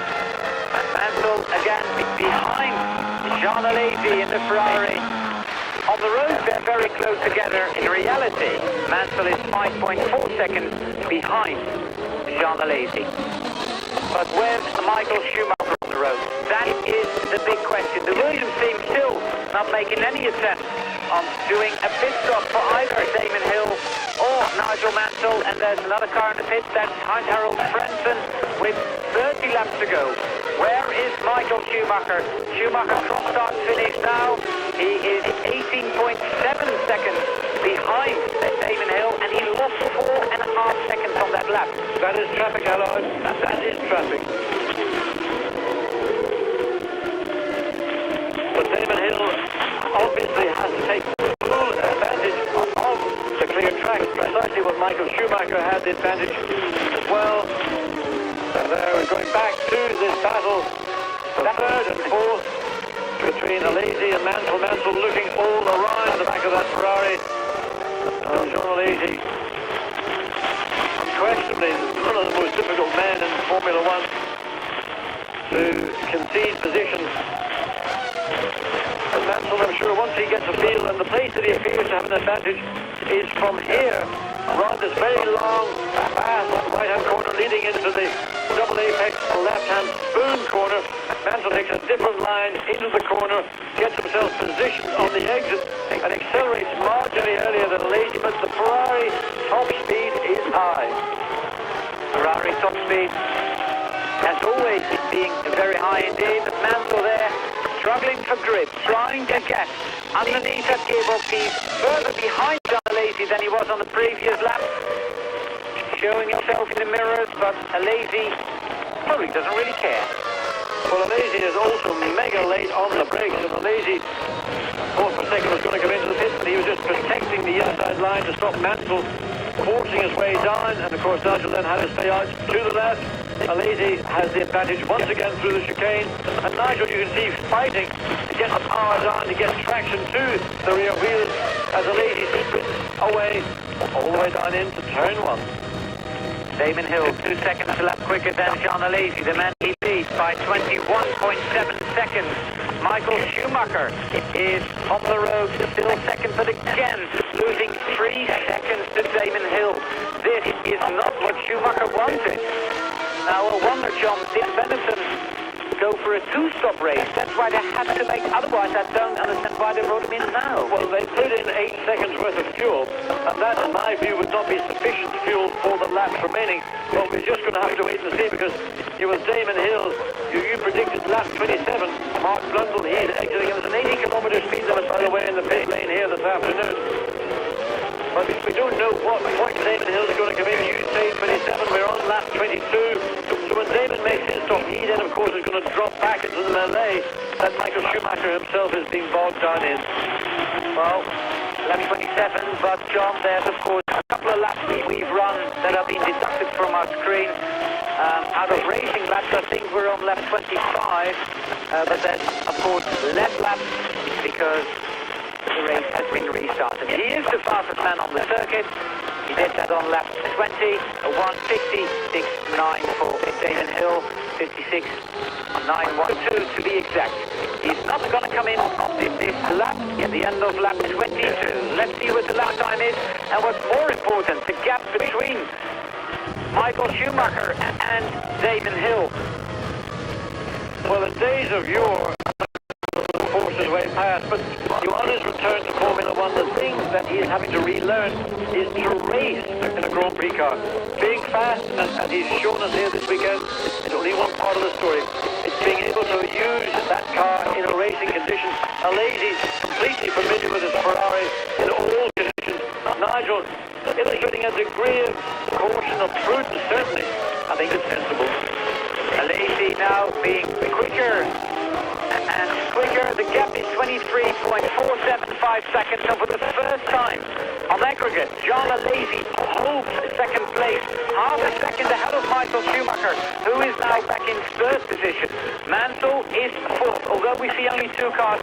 Just think of Schumacher in between there. Well, that's a pretty awesome sport, and well, we're looking at a sight which, sure for Nigel Mansell, is one that he would wish would disappear. You can barely see Mansell's car from that rearward facing camera. And again, coming up to the part of the circuit where the strength of Mansell and the Williams Renault appears to be greater than that of John Alesi. And eventually Mansell's going to force his way, but he'll find that one particular point where Alesi is a little slower than previously. Mansell gets it right, and that will be positioned certainly on our picture, not necessarily on the road. The Williams team is ready for a pit stop for either Damon Hill or Nigel Mansell. Whoever decided to come in first is going to come in pretty soon because the mechanics are all out in the pit road. And Mansell, now he's got the drive. Now he can do it. Well, this is what I always look at. John Alesi, I mean, really, the power of that Ferrari is impressive. Nigel Mansell ducks back into the slipstream, but has to pull out of the throttle because Alesi refusing again to get onto the brakes until he knows Mansell isn't going to go anymore. Alesi lapping in nearly 2 seconds lap slower than Damon Hill. What is the difference between himself and the race leader? Does Damon Hill have enough seconds in hand to come into the pits at the end of the next lap, to go in and out, change tires, and be ahead of Jean Alesi again? That is the big question. Michael Schumacher, who is behind Mika Häkkinen on the road, Häkkinen in fourth position. Schumacher still third, now 1.3 seconds behind Jean Alesi, but ahead of Nigel Mansell. So, what do we do without a computer, John, to keep track of all this? Well, just watching on screen, look at Mansell using again the very wide exit, and no sequence of S-bends directly behind the pit. And John Alesi, well, he's been a racer. I suppose really thinks that this is his best. It is his best chance to be on the podium. And the rain has always been a great equaliser of ability and talent. But it makes me wonder if the Ferrari is not so great in the drive. Why is it much better, or apparently much better, in the rain? Or that's just simply the skill of Alesi in these most demanding of conditions. To third places back in Brazil and in Spain, in Barcelona, for Jean Alesi earlier this year. So second place would not only be his best result this year, but it will equal his best result ever. While Mansell is going to go down the inside again and try to get this drive out of the corner and get into the slipstream, but that Ferrari is almighty quick down the straight.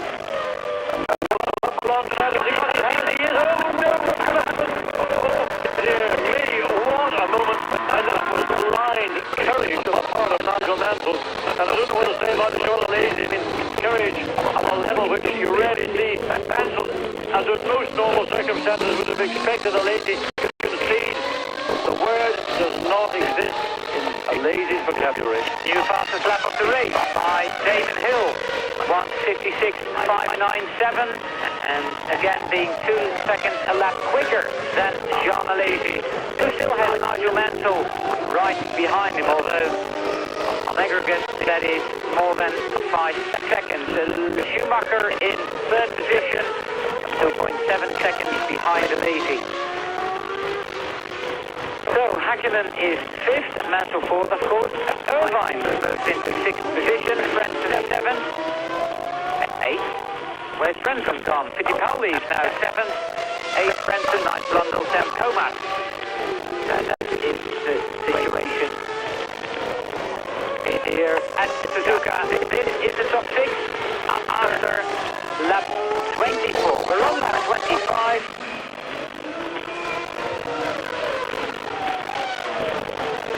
We're halfway into the race, basically, John. And a sprawling battle between Nigel Mansell and John Alesi, and certainly that last attempt Mansell made to get past Alesi was on the part of the circuit we're just beginning to approach.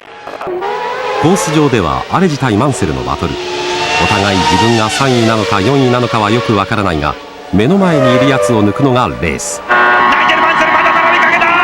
雨の中サイドバイサイドかぶせていくジャン・アレジ。負けちゃいないぞジャン・アレジ。アレジのマシンはややアンダーステアだがレインになって走りやすくなった。ジャン・トッド見守り、そしてフランクは一手考えた。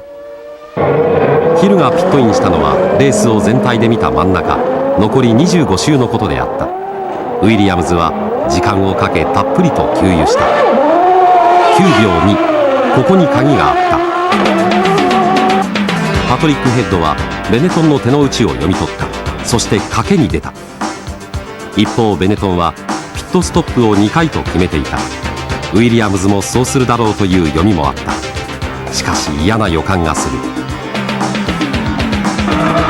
レースはシューマッハが少ない量のガソリンで出てトップに立っている。だがもう1回給油せねばならない。そしてついにベネトンのトム・ウォーキン賞も感づいた。ヒルは1回しかピットインしない。だが今のリードではピットへ入れたらレースに負ける。でも入れなければガソリンが持たない。ベネトンピットが揉め始める。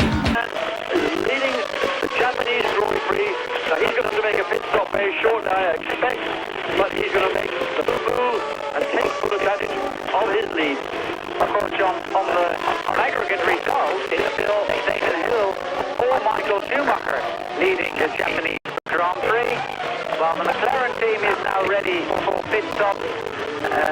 And Ferrari, I can't see anybody out yet. So they might go on a long time, and Benetton, well, they're all in the garage. They've done that pit stop.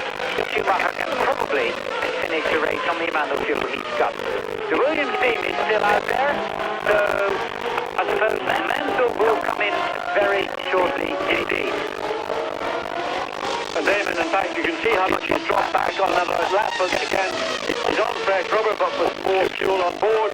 And of course, it is important in these conditions, particularly, just to re-evaluate the speed of your car conditions with the car with extra fuel on. It's highly different to the point. And there, Nigel Mansell, he in the second Williams now, making his way down for his pit stop. We don't know how many we're going to expect from Williams or from Benetton, but this is the first. We can try and judge it to some degree by the length of time the car is stationary. Anything above 8 seconds, I would say Mansell will be on the track until the end. Pit stop for Nigel Mansell. His car is stationary for 9.1 seconds, and it's 1/10 of a second better than Damon Hill did. While Michael Schumacher is trying to find a way past Mika Häkkinen. Well, he might as well wait, because I think Häkkinen is going to come in on the next lap anyway. Well, he's actually got past him, so Mika Häkkinen, his team prepared for him for his first stop.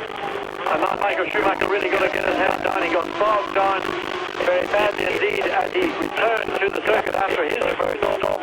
He was running second a lap slower than the race leader Damon Hill, and Damon really piled on the time and gave himself a very much more comfortable lead than I think the expectations of the Benetton team. So this is a real battle now. Not the pedal outside commentating on, but a battle between the strategists within the respective teams and the timekeepers. And here with our tag for your timing gear, we're doing our best to keep you up to date with as accurate information as we've got. Michael Schumacher is 7.5 seconds behind Damon Hill on aggregate results.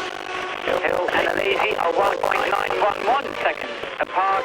Damon is then lost 2.1 seconds on the whole pit stop sequence. He was half a second slower than Michael Schumacher on his in-lap and 1.6 slower on his out-lap. Well, Mark Blundell is out of the Japanese Grand Prix unless it's another retirement of this year's Japanese Grand Prix. Another part of the circuit again where you want to get out of your car as quickly as possible and let the marshals get that car equally to safety as quickly as possible. So Michael Schumacher making up time that was lost after his first pit stop. And in fact, looking at the lap speeds of Damon Hill, Alesi and Michael Schumacher, they're all around the 2 minutes. Now Schumacher into the high 1 minute 58, so clearly traffic all around the circuit as we have Mika Häkkinen in his McLaren Peugeot in for his first service. Häkkinen will lose his place in the process to Eddie Irvine. Häkkinen 2:07.024 on his in-lap, and that is the slowest one we've seen so far. So we'll give you some comparison. That's 9 seconds slower than Michael Schumacher did on his in-lap. So Damon Hill, who on that previous lap had to find a way past the remaining Syntec Ford of David Brabham, who we just saw in the background there, is fighting Michael Schumacher, the man in third position, some 5.4 seconds behind race leader, and the man second in the World Championship. Now this is an intriguing fight, because although it's a fight for position, they're not actually physically very close. No, and again, it's where the team's strength will come into play, because it's up to the teams and people working behind the pit lane themselves to keep the men out the pit wall, and those therefore in contact with Damon Hill and Michael Schumacher with the situation. And really, it's very, very critical indeed for both drivers. Damon Hill currently leading and looking at 10 points. Michael Schumacher currently in third, looking at 4. So that will make for an exciting end to the World Championship in Adelaide, should the situation remain as it is. John Alesi, 58.916, that was his lap. Damon Hill, 59.3. Damon's been a little slower on this set of tyres, but so has Michael Schumacher, incidentally, who's now got a clear road ahead of him, and is doing 59.0. So I don't know whether it starts raining again at some part of the circuit. Maybe, John, the track now gets, although it gets drier, gets more greasy, as we've seen before, or maybe those new wet weather tyres do have to find a groove a little bit or something. Well, ordinarily, a new set of tyres in this condition would feel a little bit slippery initially. They do like more water. This is coming to that time in a wet race where the surface doesn't have water, where the tyre really can use it to grip. Look at the way Damon's sliding around. Now, that's not much fun, and that will sort of take away a little bit of the commitment and almost the sort of the confidence, because while it might look exciting, might look amusing, it is costing time. Slides like that really are not going to help very much. Damon Hill, 0.3 of a second ahead of Jean Alesi. Of course, do not forget, Jean Alesi still has got to make a pit stop. That is going to come very soon indeed, because the Ferrari mechanics are in the pit, waiting for the number 27 car of Jean Alesi.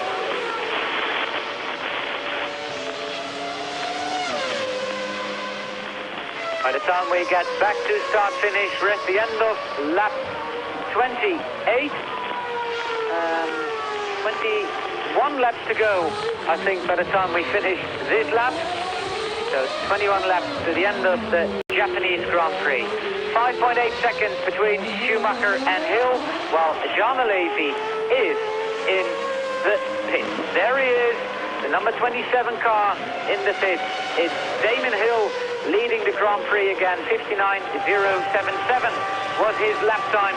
2:01.9 for Jean Alesi, and that is again not a very quick lap on his in lap. We see Michael Schumacher here a tenth of a second quicker than Damon Hill on this lap, so he's 5.741 behind. Alesi will fall back into third position. Although I wonder whether he might be behind Nigel Mansell by the time Mansell comes round again. We just wait and see. Well, this is a Grand Prix which has certainly brought out a very fine performance indeed from Damon Hill. Michael Schumacher, who is fighting to reduce that 5.7-second deficit, is finding it extremely difficult because Damon is doing an absolutely magnificent job. He wants to win, he wants to go away from here with those 10 points. If Schumacher finishes behind in second place, that's 6 points, so the deficit comes back down to 1 point. And, well, Damon Hill can do more than just make sure that he's on the man on the winner's podium. Fastest man on the circuit currently on lap 30 is Eddie Irvine in the Jordan Hart, 58.731. That is still some 2 seconds slower than Damon Hill's fastest lap of the race, which incidentally has an average speed of 181 kilometers an hour. But currently, Eddie is the fastest man out on the circuit. Eddie Irvine in 5th position in the remaining Jordan Hart. John, although if the situation stays like it is, with Damon Hill leading the Grand Prix at the end of lap 30, and again a 59.017 for him, and now Michael Schumacher is right behind him on the road, and Schumacher will definitely be in second place. Schumacher 5.386 seconds behind Damon Hill, taking half a second out of the lead of the Englishman. Well, he's just chipping away at it. Jean Alesi now confirmed in third, Mansell in fourth place, Irvine still in fifth, and we're waiting to see whether it is still Häkkinen or Heinz Harald Frentzen who rounds out the top 6. But Schumacher is just nibbling away at Damon Hill's advantage. Of course, Schumacher came into the pits earlier than Damon Hill, therefore his car is that little bit lighter. But of course, the tires have had that number of laps more, so it's very much even Stevens, and that's the reflection we're seeing here in their respective lap times. Well, whatever it is, John, the cars are closely matched. And that is something we do want to see at the end of this championship. A championship that has all the possibilities of going down to the wire, going down to Adelaide in Australia. And it's between Michael Schumacher and Damon Hill. Also the Constructors' Championship, of course, to be decided in these last 2 Grand Prix of the 1994 Grand Prix season. 13 cars are in the race, with Damon Hill, Michael Schumacher and Jean Alesi the top 3. Nigel Mansell is 4th, Eddie Irvine 5th, Mika Häkkinen is 6th, Heinz Harald Frentzen, Christian Fittipaldi, Eric Comas, Oliver Panis, Mika Salo, Alessandro Zanardi and David Brevin complete the 50% of the starters that are still running in this race.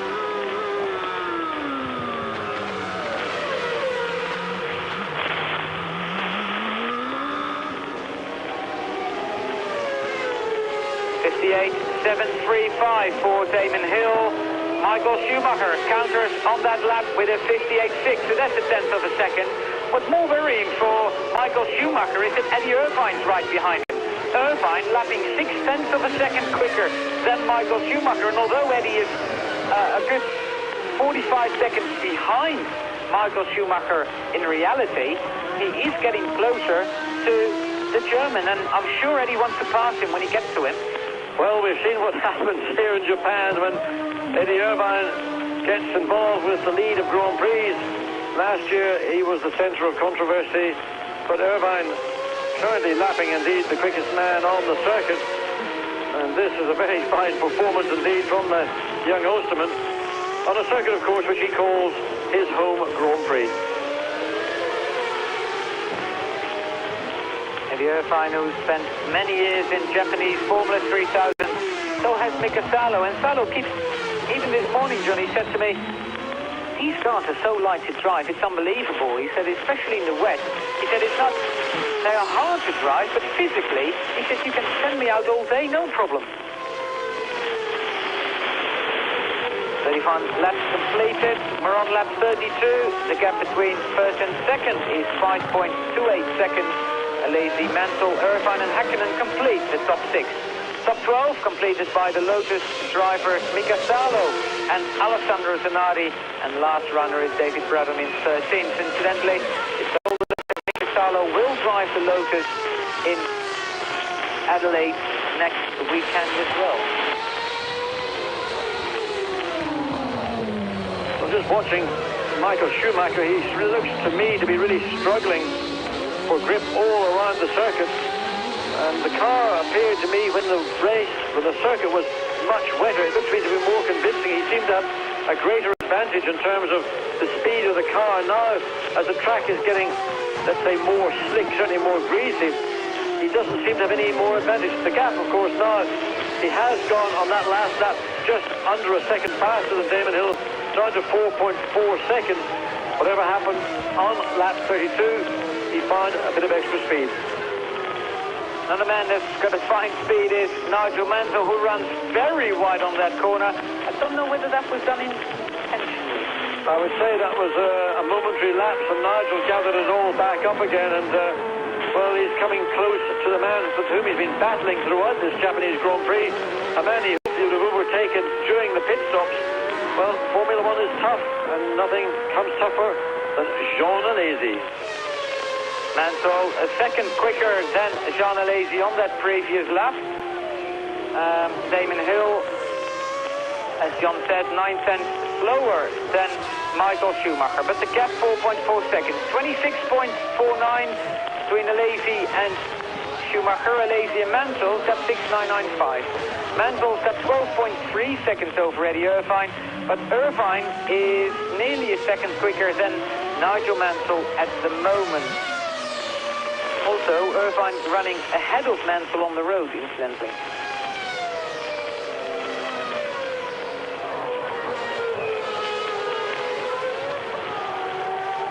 It's completely dry in Suzuka. Well, the track isn't, but there's no rain coming out of the sky, John. So, waiting to see what happens with 26.5 laps to go in this Grand Prix. And Eddie Irvine's gone into the pits. Eddie, who is making his way to the Jordan pits for his one and only pit stop of this year's Grand Prix.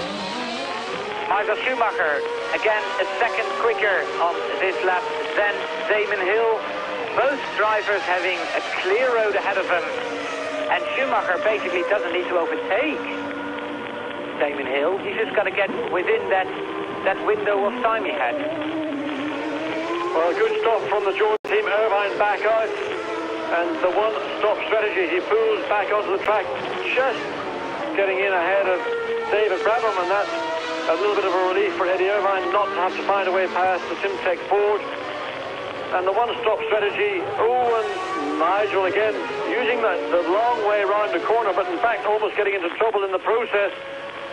And again, Nigel, what are you doing? 2 corners in a row where you've made errors of judgment, and you can't afford to do that. So Jean Alesi's got some relief, at least in his mirrors, where Nigel Mansell is getting smaller and smaller. So is the gap between Damon Hill and Michael Schumacher. Ooh, that was a big slide. I'll tell you what, Mansell did very well indeed, and that's basically experience. Many other drivers in that situation would have been in the wall. Mansell gathered it up. He'd been in trouble the corner previous to the one we've just seen in replay. So this is a real test of stamina, of concentration, and also a desire to win, to be a racing driver. And I would predict when Nigel Mansell finishes this race and ends up in Adelaide in a few days' time, he's going to be one sharp racing driver. Damon Hill's lost a lot of time on lap 34 because he had to lap Alessandro Zanardi's Lotus. Now the gap between Schumacher and Hill comes down to 1.4 seconds. Zanardi lapping 2:08, which is some 10 seconds off the pace at the moment, but 9 seconds to be exact. But of course Schumacher has got the same problem now. He's got to find a way past that Lotus. Basically, Damon's lost a second and a half on that lap to his own pace.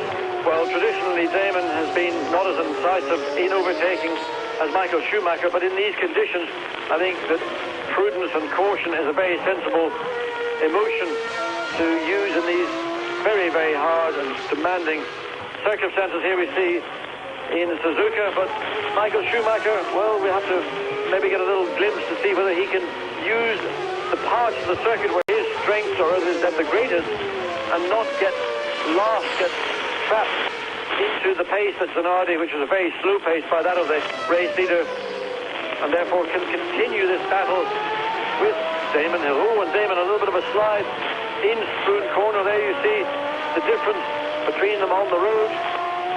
Schumacher easily past Zanardi. So the pendulum seems to be swinging now back towards favour of Michael Schumacher. But at what point do you anticipate they will be in for their second stops? And are there going to be any second stops, of course, John? That is the big question. Is there going to be one for the Benetton of Michael Schumacher? Is there going to be one for the Williams-Renault of Damon Hill? That is the big question. The end of lap 34. Damon Hill crosses the line now. His lap time, a 1:58.699. Michael Schumacher is getting very close to Damon Hill. Michael Schumacher is only half a second behind. He was 9/10 of a second quicker than Damon Hill on that previous lap. Michael is pressing on regardless. In reality, all Michael Schumacher has to do is literally just close up to within a second, as you will see it on the screen, of Damon Hill, and he will then be leading the Grand Prix. And I would imagine that that would be the tactic that the Benetton Ford team will try to employ. I don't think they will want to see too much heroics from Schumacher, because once he has the lead in terms of the overall times, the fact that he runs behind Damon Hill on the road, well, that's irrelevant. 15 laps to go. Until the end of the Japanese Grand Prix, with Michael Schumacher 0.484 seconds behind race leader Damon Hill, while the man in 7th position, Eric Gomez, comes in to make a pit stop.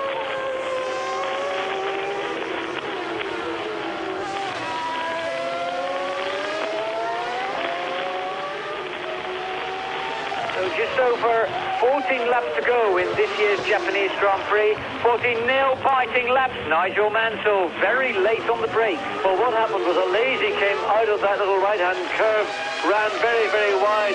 Mansell saw what was happening. He put himself onto a different part of the track.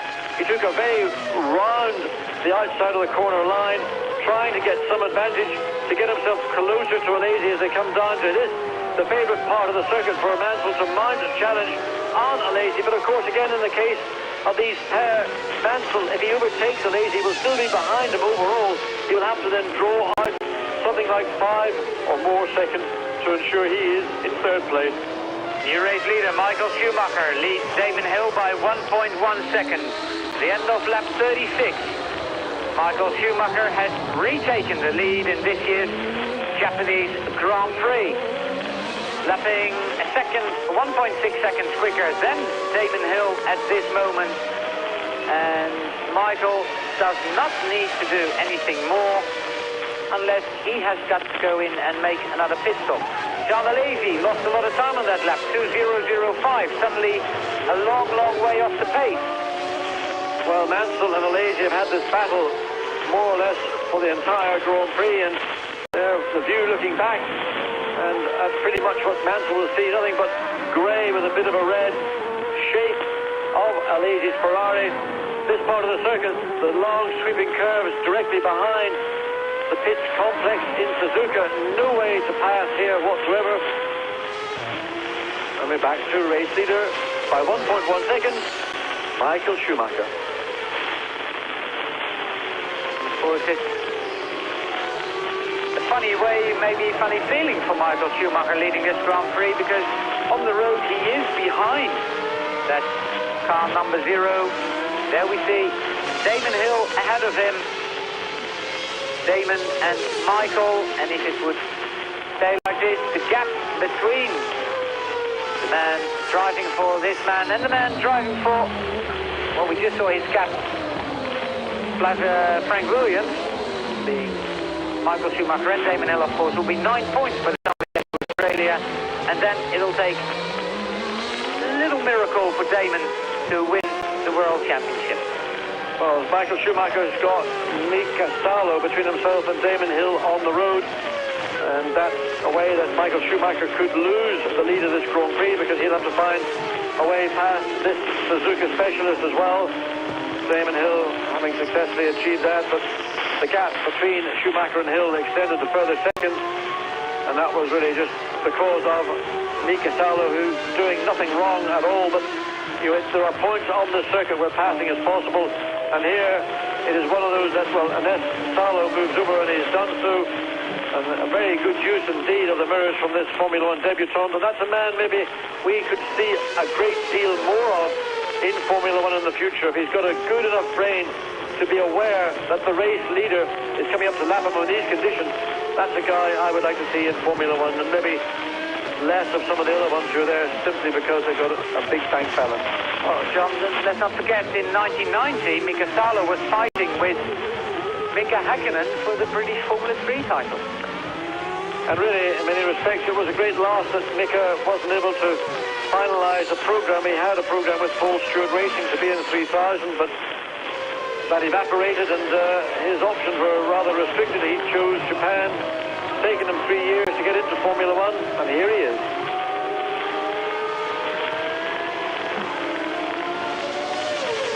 Damon Hill trying to find a way past Oliver Panis, and he's done so in the process, so traffic playing a part now at this moment. And of course Panis, also Renault powered, but also owned by Flavio Briatore. Well, the car is anyway. Well, one would make an assumption that we'll see exceptional cooperation from Mircea Panis when the race leader Michael Schumacher comes across the line for the 38th time, and the lead right now is equal. Damon Hill and Michael Schumacher are side by side in this. シューマッハ残り10周で2回目のピットイン。ピットロードの制限速度は120キロ。じりじりと時は過ぎている。ヒルトップに立つ。フラビオは2人の差が何秒になるか手元の時計で測る。シューマッハピットストップ。ヒルは1コーナー。さあシューマッハが止まっている最中に1、2コーナーを回っていくデーモンヒル、ここで差をつけようというところ。またレースがぐっと動いた。さあシューマッハ7秒0、シューマッハ7秒0。シューマッハ2位。コースに戻ってみればヒルとの差は合計で14秒3である。残り10周。ここからが本当のレースと言えた。まさかヒルが1回とは。完全に裏をかかれたフラビオ。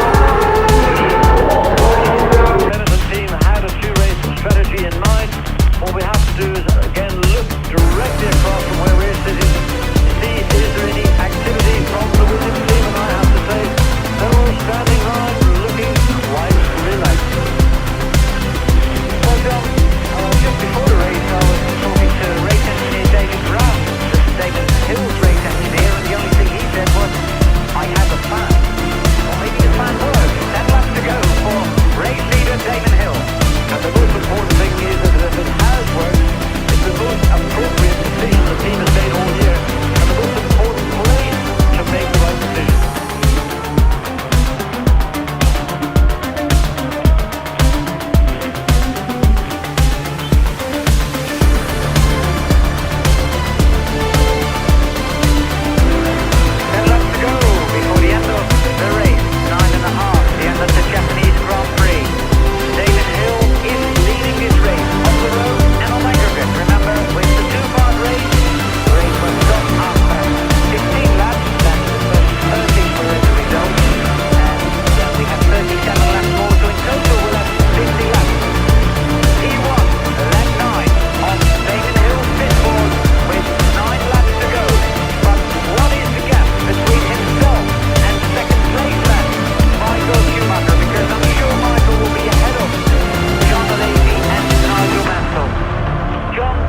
there's something else I wonder. Is Heinz-Harald Frentzen, who's been mighty all weekend in the West, cannot keep up with the pace. 14.5 seconds, that is the time remaining with 9 laps, and that is, in my mind, an impossible task. Remember, there is traffic all around the circuit. Michael Schumacher has got fresh tyres, he's got more fuel on board, but to find in effect 15 seconds in 9 laps, well, I can't see it happening. And the Williams team have got a strategy which has undoubtedly been the right choice, whether it's by fortune, good luck or whatever, it's been the right, and it means that if positions remain as they are for the remaining laps in this Grand Prix, we are in for an absolute scorcher. No, this weekend Australia. This weekend started very exciting with that almighty qualifying session on Friday afternoon, I beg your pardon, and it's gonna end spectacular with 8.5 laps to go in this year's Japanese Grand Prix. That is the gap between John Alesi and Nigel Mansell, although Mansell is right behind him, but the gap between Damon Hill, race leader, and Michael Schumacher in second at the end of lap 41, it was 14.599 seconds. Well, the pit board for Damon Hill is saying plus 14.5 Schumacher in lap 8, and that was the gap of previous laps, not the lap that Damon, of course, is completing, so we will have to wait for Schumacher to come across the finish line. Damon crosses now, so the countdown begins. Before we know what is the scenario, is Schumacher going to be destined to be second, or will some miracle in the hands of Michael Schumacher see that last whittled away? Michael Schumacher across the start finish. He is 14.1 seconds behind Damon Hill. Alesi third, Mansell fourth, Irvine fifth, Häkkinen is sixth, but Häkkinen is half a second ahead of Heinz-Harald Frentzen in seventh position. Nigel Mansell getting a sign from the Williams team, -5 on John Alesi, but also a message, turn on the oil pump. William O and Nigel getting the back end of the Williams starting to drift much too early in that double right-hand corner. The first two turns on this Suzuka circuit. In his pursuit, 5 seconds is what he requires to be on the podium alongside his teammate and the man battling for this World Championship. Damon Hill now must beginning to feel at least that the luck that sometimes he feels that has not gone with him has turned around here, and he's done an absolutely superb job all the way through the most difficult conditions of any Grand Prix for a very long time. 14.167 seconds was the gap when it was 8 laps to go. What is it going to be with 7 laps to go? Don't forget, I cannot see a lot of traffic ahead of Damon Hill. There's only basically Eric Comas who is crossing start finish now when Damon exits that chicane. And there is also Oliver Panis in between Damon Hill and Michael Schumacher on the road. Damon lap a 1:59.072. That's what he's been doing for the last, let's say, 50% of the race so far. 7 laps to go. The gap between Michael Schumacher, who is coming onto the straight, and Damon Hill. What is Michael Schumacher's time? It is a 1:56.8, 11.9 seconds. Michael Schumacher is on the limit. This is going to be a grand finale. Frank Williams on the left, Richard West on the right. And that has taken something out of Frank Williams. He cannot believe that Michael Schumacher has moved something like 2.5 seconds out of the lead of Damon Hill. This on lap 44 of 53, and this is basically something that I hadn't expected, but suddenly Schumacher somewhere has done very deep indeed and found, well, a massive increase in lap time. 56.894. That comes close to the fastest lap of the race earlier from Damon Hill. Damon, who, well, I don't know whether he's heard it on the radio. Maybe he's going to wait until he comes fast. Maybe he thinks he's safe. Well, he's got 7 laps to go to win an all-important Japanese Grand Prix, an all-important victory for Damon Hill and the Williams team, because not only would it bring him back to within 1 point of World Championship leader Michael Schumacher, it would also mean that Williams is leading Benetton again in the Constructors title. And a comfortable lead it will be, because Nigel Mansell has done a great job all afternoon and has supported the Williams team in the manner in which he was expected to do. But here, race leader Damon Hill coming up to complete lap 44 as Michael Schumacher makes his way up to that final chicane. And Damon crosses the line. 1 minute 58.5 was his lap time. Michael Schumacher exiting now chicane. Some 4 or 5 seconds, oh, trouble exiting there, trying to get power down just a little bit too much, and crossed over, keeping the car on control.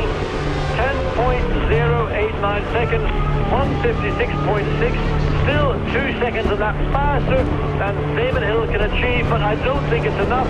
I just can't see if Michael Schumacher can reduce the lead. Well, he can reduce the lead clearly, but get himself into position to challenge before the checkered flag comes out. Well, this finish was definitely worth getting up early for on that Sunday morning in Europe.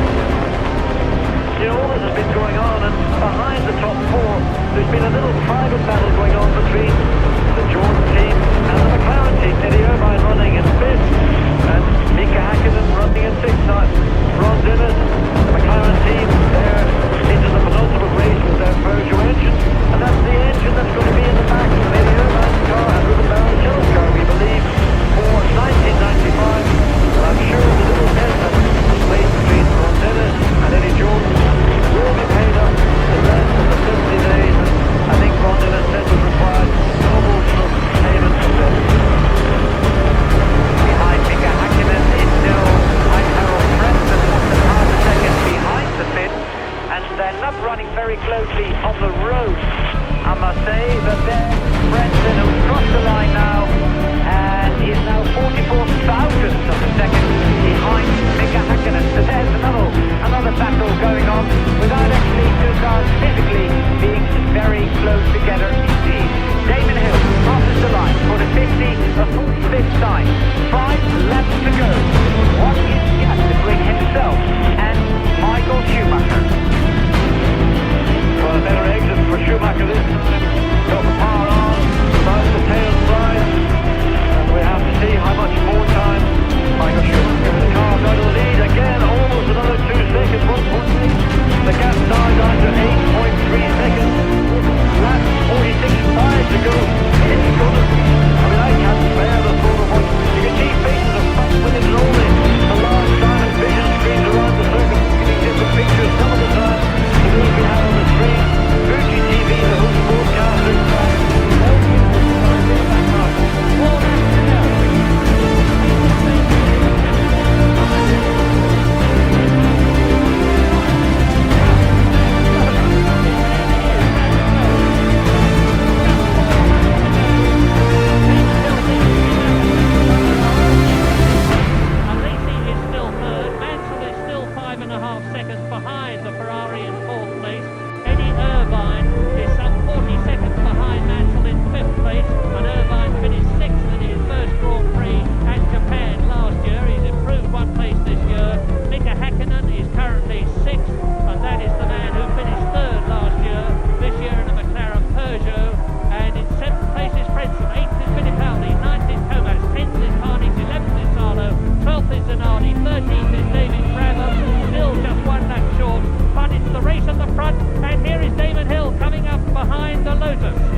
HILL the race. He's going for the inside. He must get through. He does, but he still would have lost a few.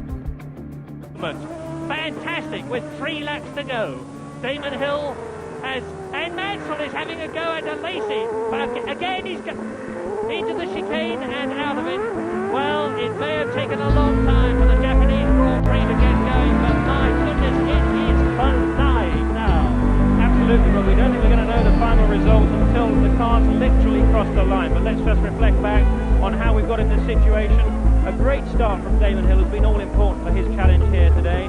He stayed on the road in the very, very treacherous conditions in the first part of the race. He did nothing wrong then, and the Williams team have had the right pit stop strategy. One stop was the way to go. For Schumacher, got away on the first start superbly, but for Benetton on this occasion it's been the wrong strategy, surely stopping twice, and as a result he got bogged down in traffic, and that's given him so much work to do now in the later stages of the race. John Alesi gained. This has been a superb drive with John Alesi. He gained from a tremendous start that got him ahead of Nigel Mansell. He was behind him on the grid, an advantage that Mansell has never been able to get by. And finally Mansell, well, I'm sure frustration is going to be the word for his weekend. Frustration in qualifying, but he was not able to have a run in the dry and potentially get on pole, and certainly frustration for following John Alesi. But here is the real battle. Damon Hill just ahead still of Michael Schumacher. And while we're concentrating on that, a quick word for Mika Salo, who has just been passed by Michael Schumacher. Driver is in 10th position ahead of his teammates Andrews and Hardy in his first Grand Prix. Hill has crossed the line. It was 5.2 seconds. 2 laps to go. 2 laps to go, including the one that they are on now.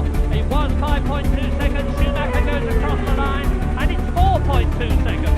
I'm beginning to think that Damon Hill is going to do it. Yep, I agree with you. It should have been 3.4 if Damon Hill or Schumacher was going to catch Damon Hill. This is looking very good. It could be traffic induced, and let's just hope that both these drivers can have a clear run now for just the next 2 laps. Hopefully none gets fun.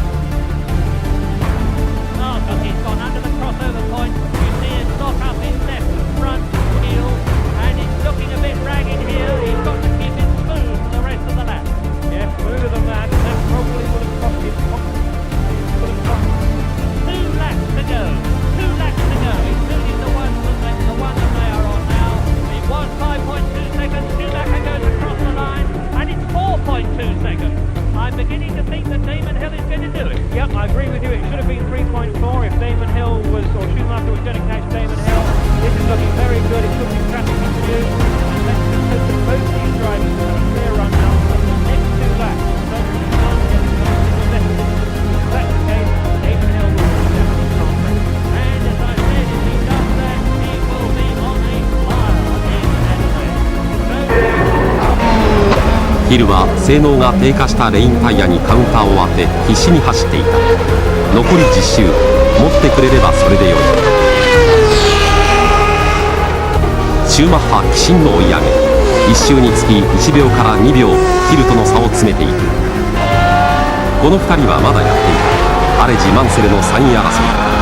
後半に入ってもマンセルの闘志は衰えることなくアレジを攻める。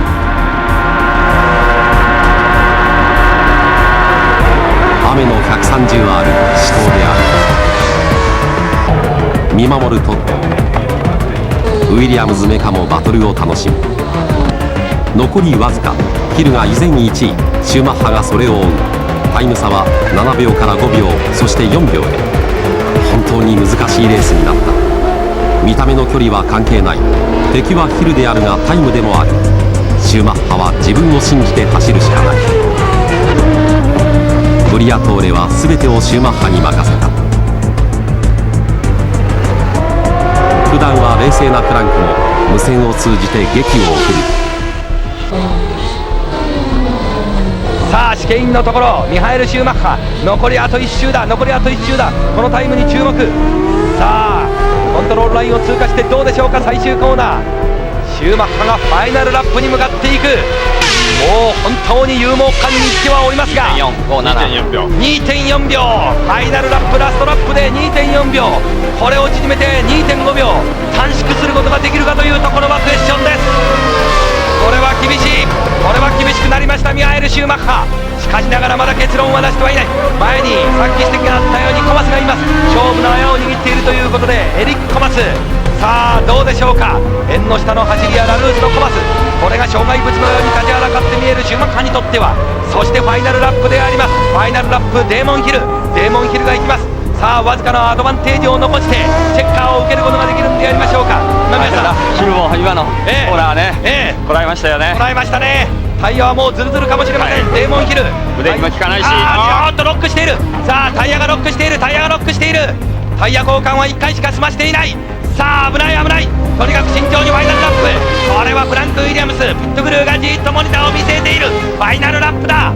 昨年の1年前のファイナルラップはセナが余裕でもって手を振った。そのセナは1年経っていない。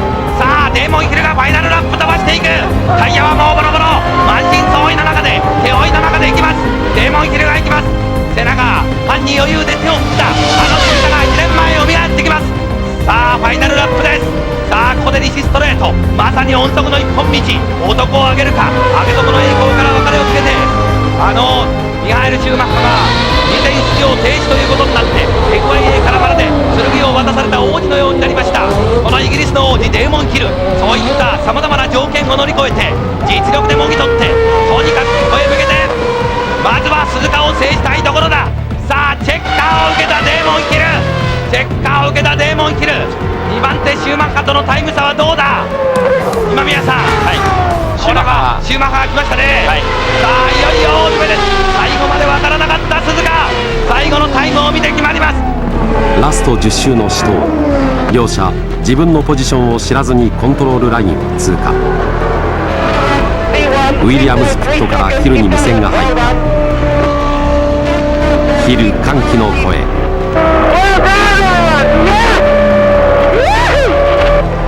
シューマッハとの差 3.3 秒、ヒルがリードを守りきった。フランクの周りも一気に爆発。そしてマンセル、最終の試験員でアレジをパス、バトルに終止符を打った。マンセルは合計タイムで順位が決まることをすっかり忘れており、完全に自分が3位だと思ってフィニッシュした。雨の激闘、ウィリアムズの戦略が鈴鹿の魔界を制した。フランクも久しぶりに熱くなり感激の結末。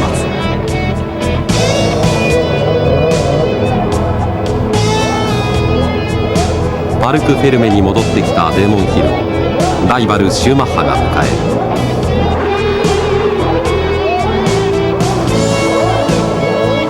ヒルは男になった。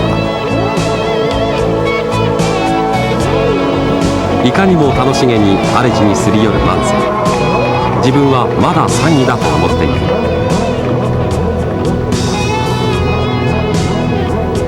ところがあなたは4位ですからお帰りくださいと言われがっかり。下品な言葉を吐く。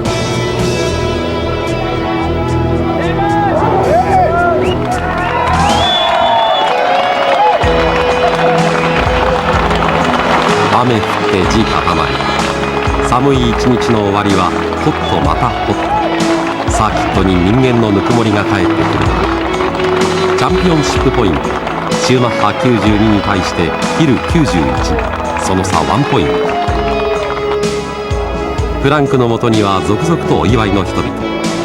レースをする者にとって鈴鹿で勝つことはもしかするとモナコ並みの名誉かもしれない。戦略に失敗したブリアトーレにおごりはなかった。最後は笑ってヒルはよくやったと褒めた。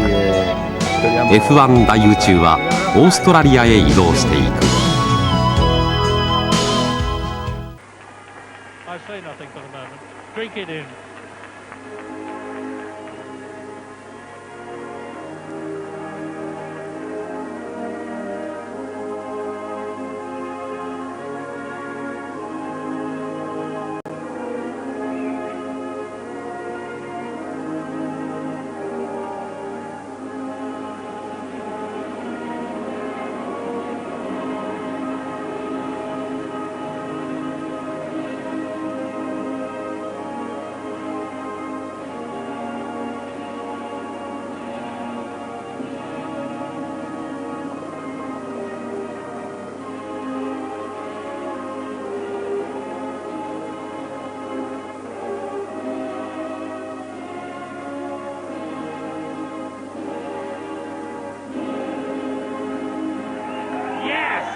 I'm sure that Georgie Hill and Oliver and Joshua have been watching this race, and you've watched your husband and your father doing a sensational job.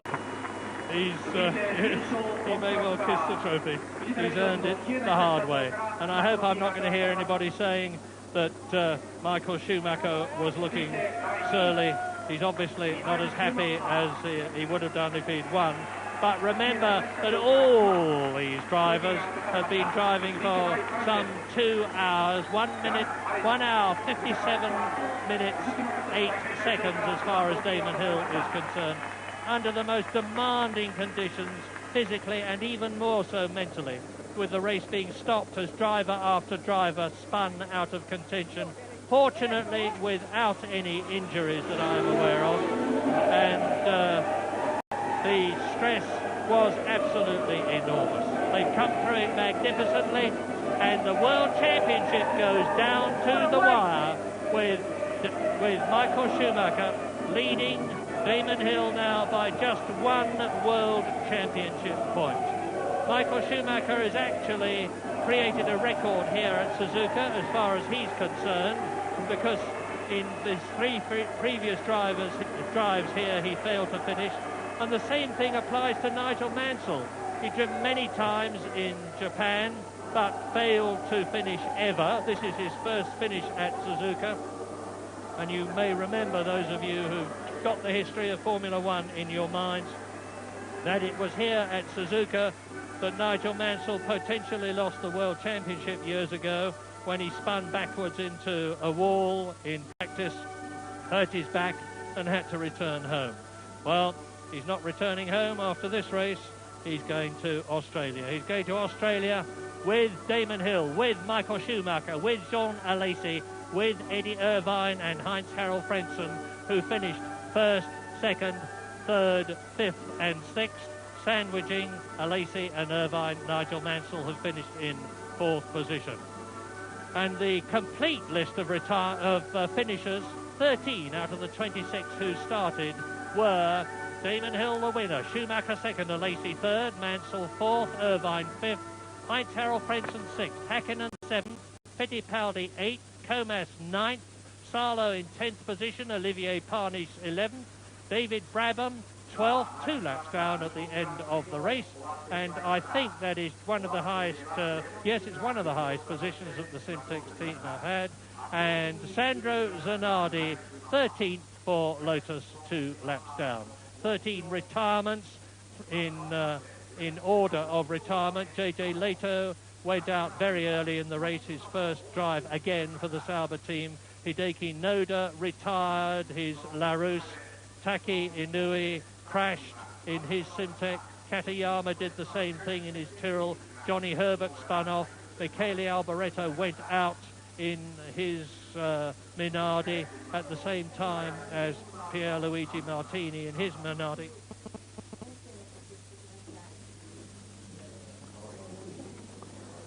Well, congratulations, Damon. A sensational victory in a Japanese Grand Prix which had everybody on the edge of their seats. But certainly from where we were watching, it was exciting. What was it like for you? Well, it was absolutely thrilling. I mean, I knew when Michael came in that obviously things were looking good, but he made such a storming drive to close the gap after the pit stop, and I had no moment to rest. It was flat out all the way. It was. I knew that I couldn't take any. I couldn't be cautious. I knew that I really just could not drive with any amount of conservatism. So I was really sort of throwing caution to the wind and in an effort to stay ahead of Michael. And that's so satisfying to race like that. That it really does mean a lot to end up in first position at the end of the race. You made one stop in the race. Was this something you decided at the restart, or did you do it over the radio? Because I mean, the car looked pretty exhausted by the end of it. Well, I mean, we.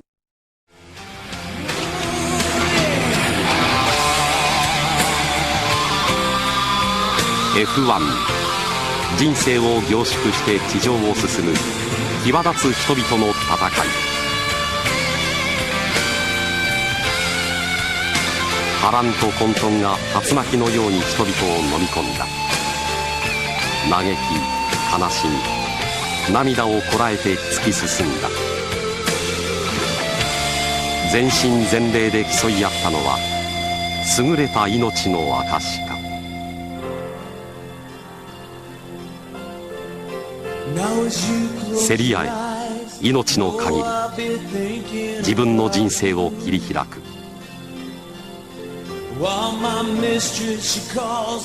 切れる、求める、ほとばしる、気高き峰を目指して必ずや来る栄光の日。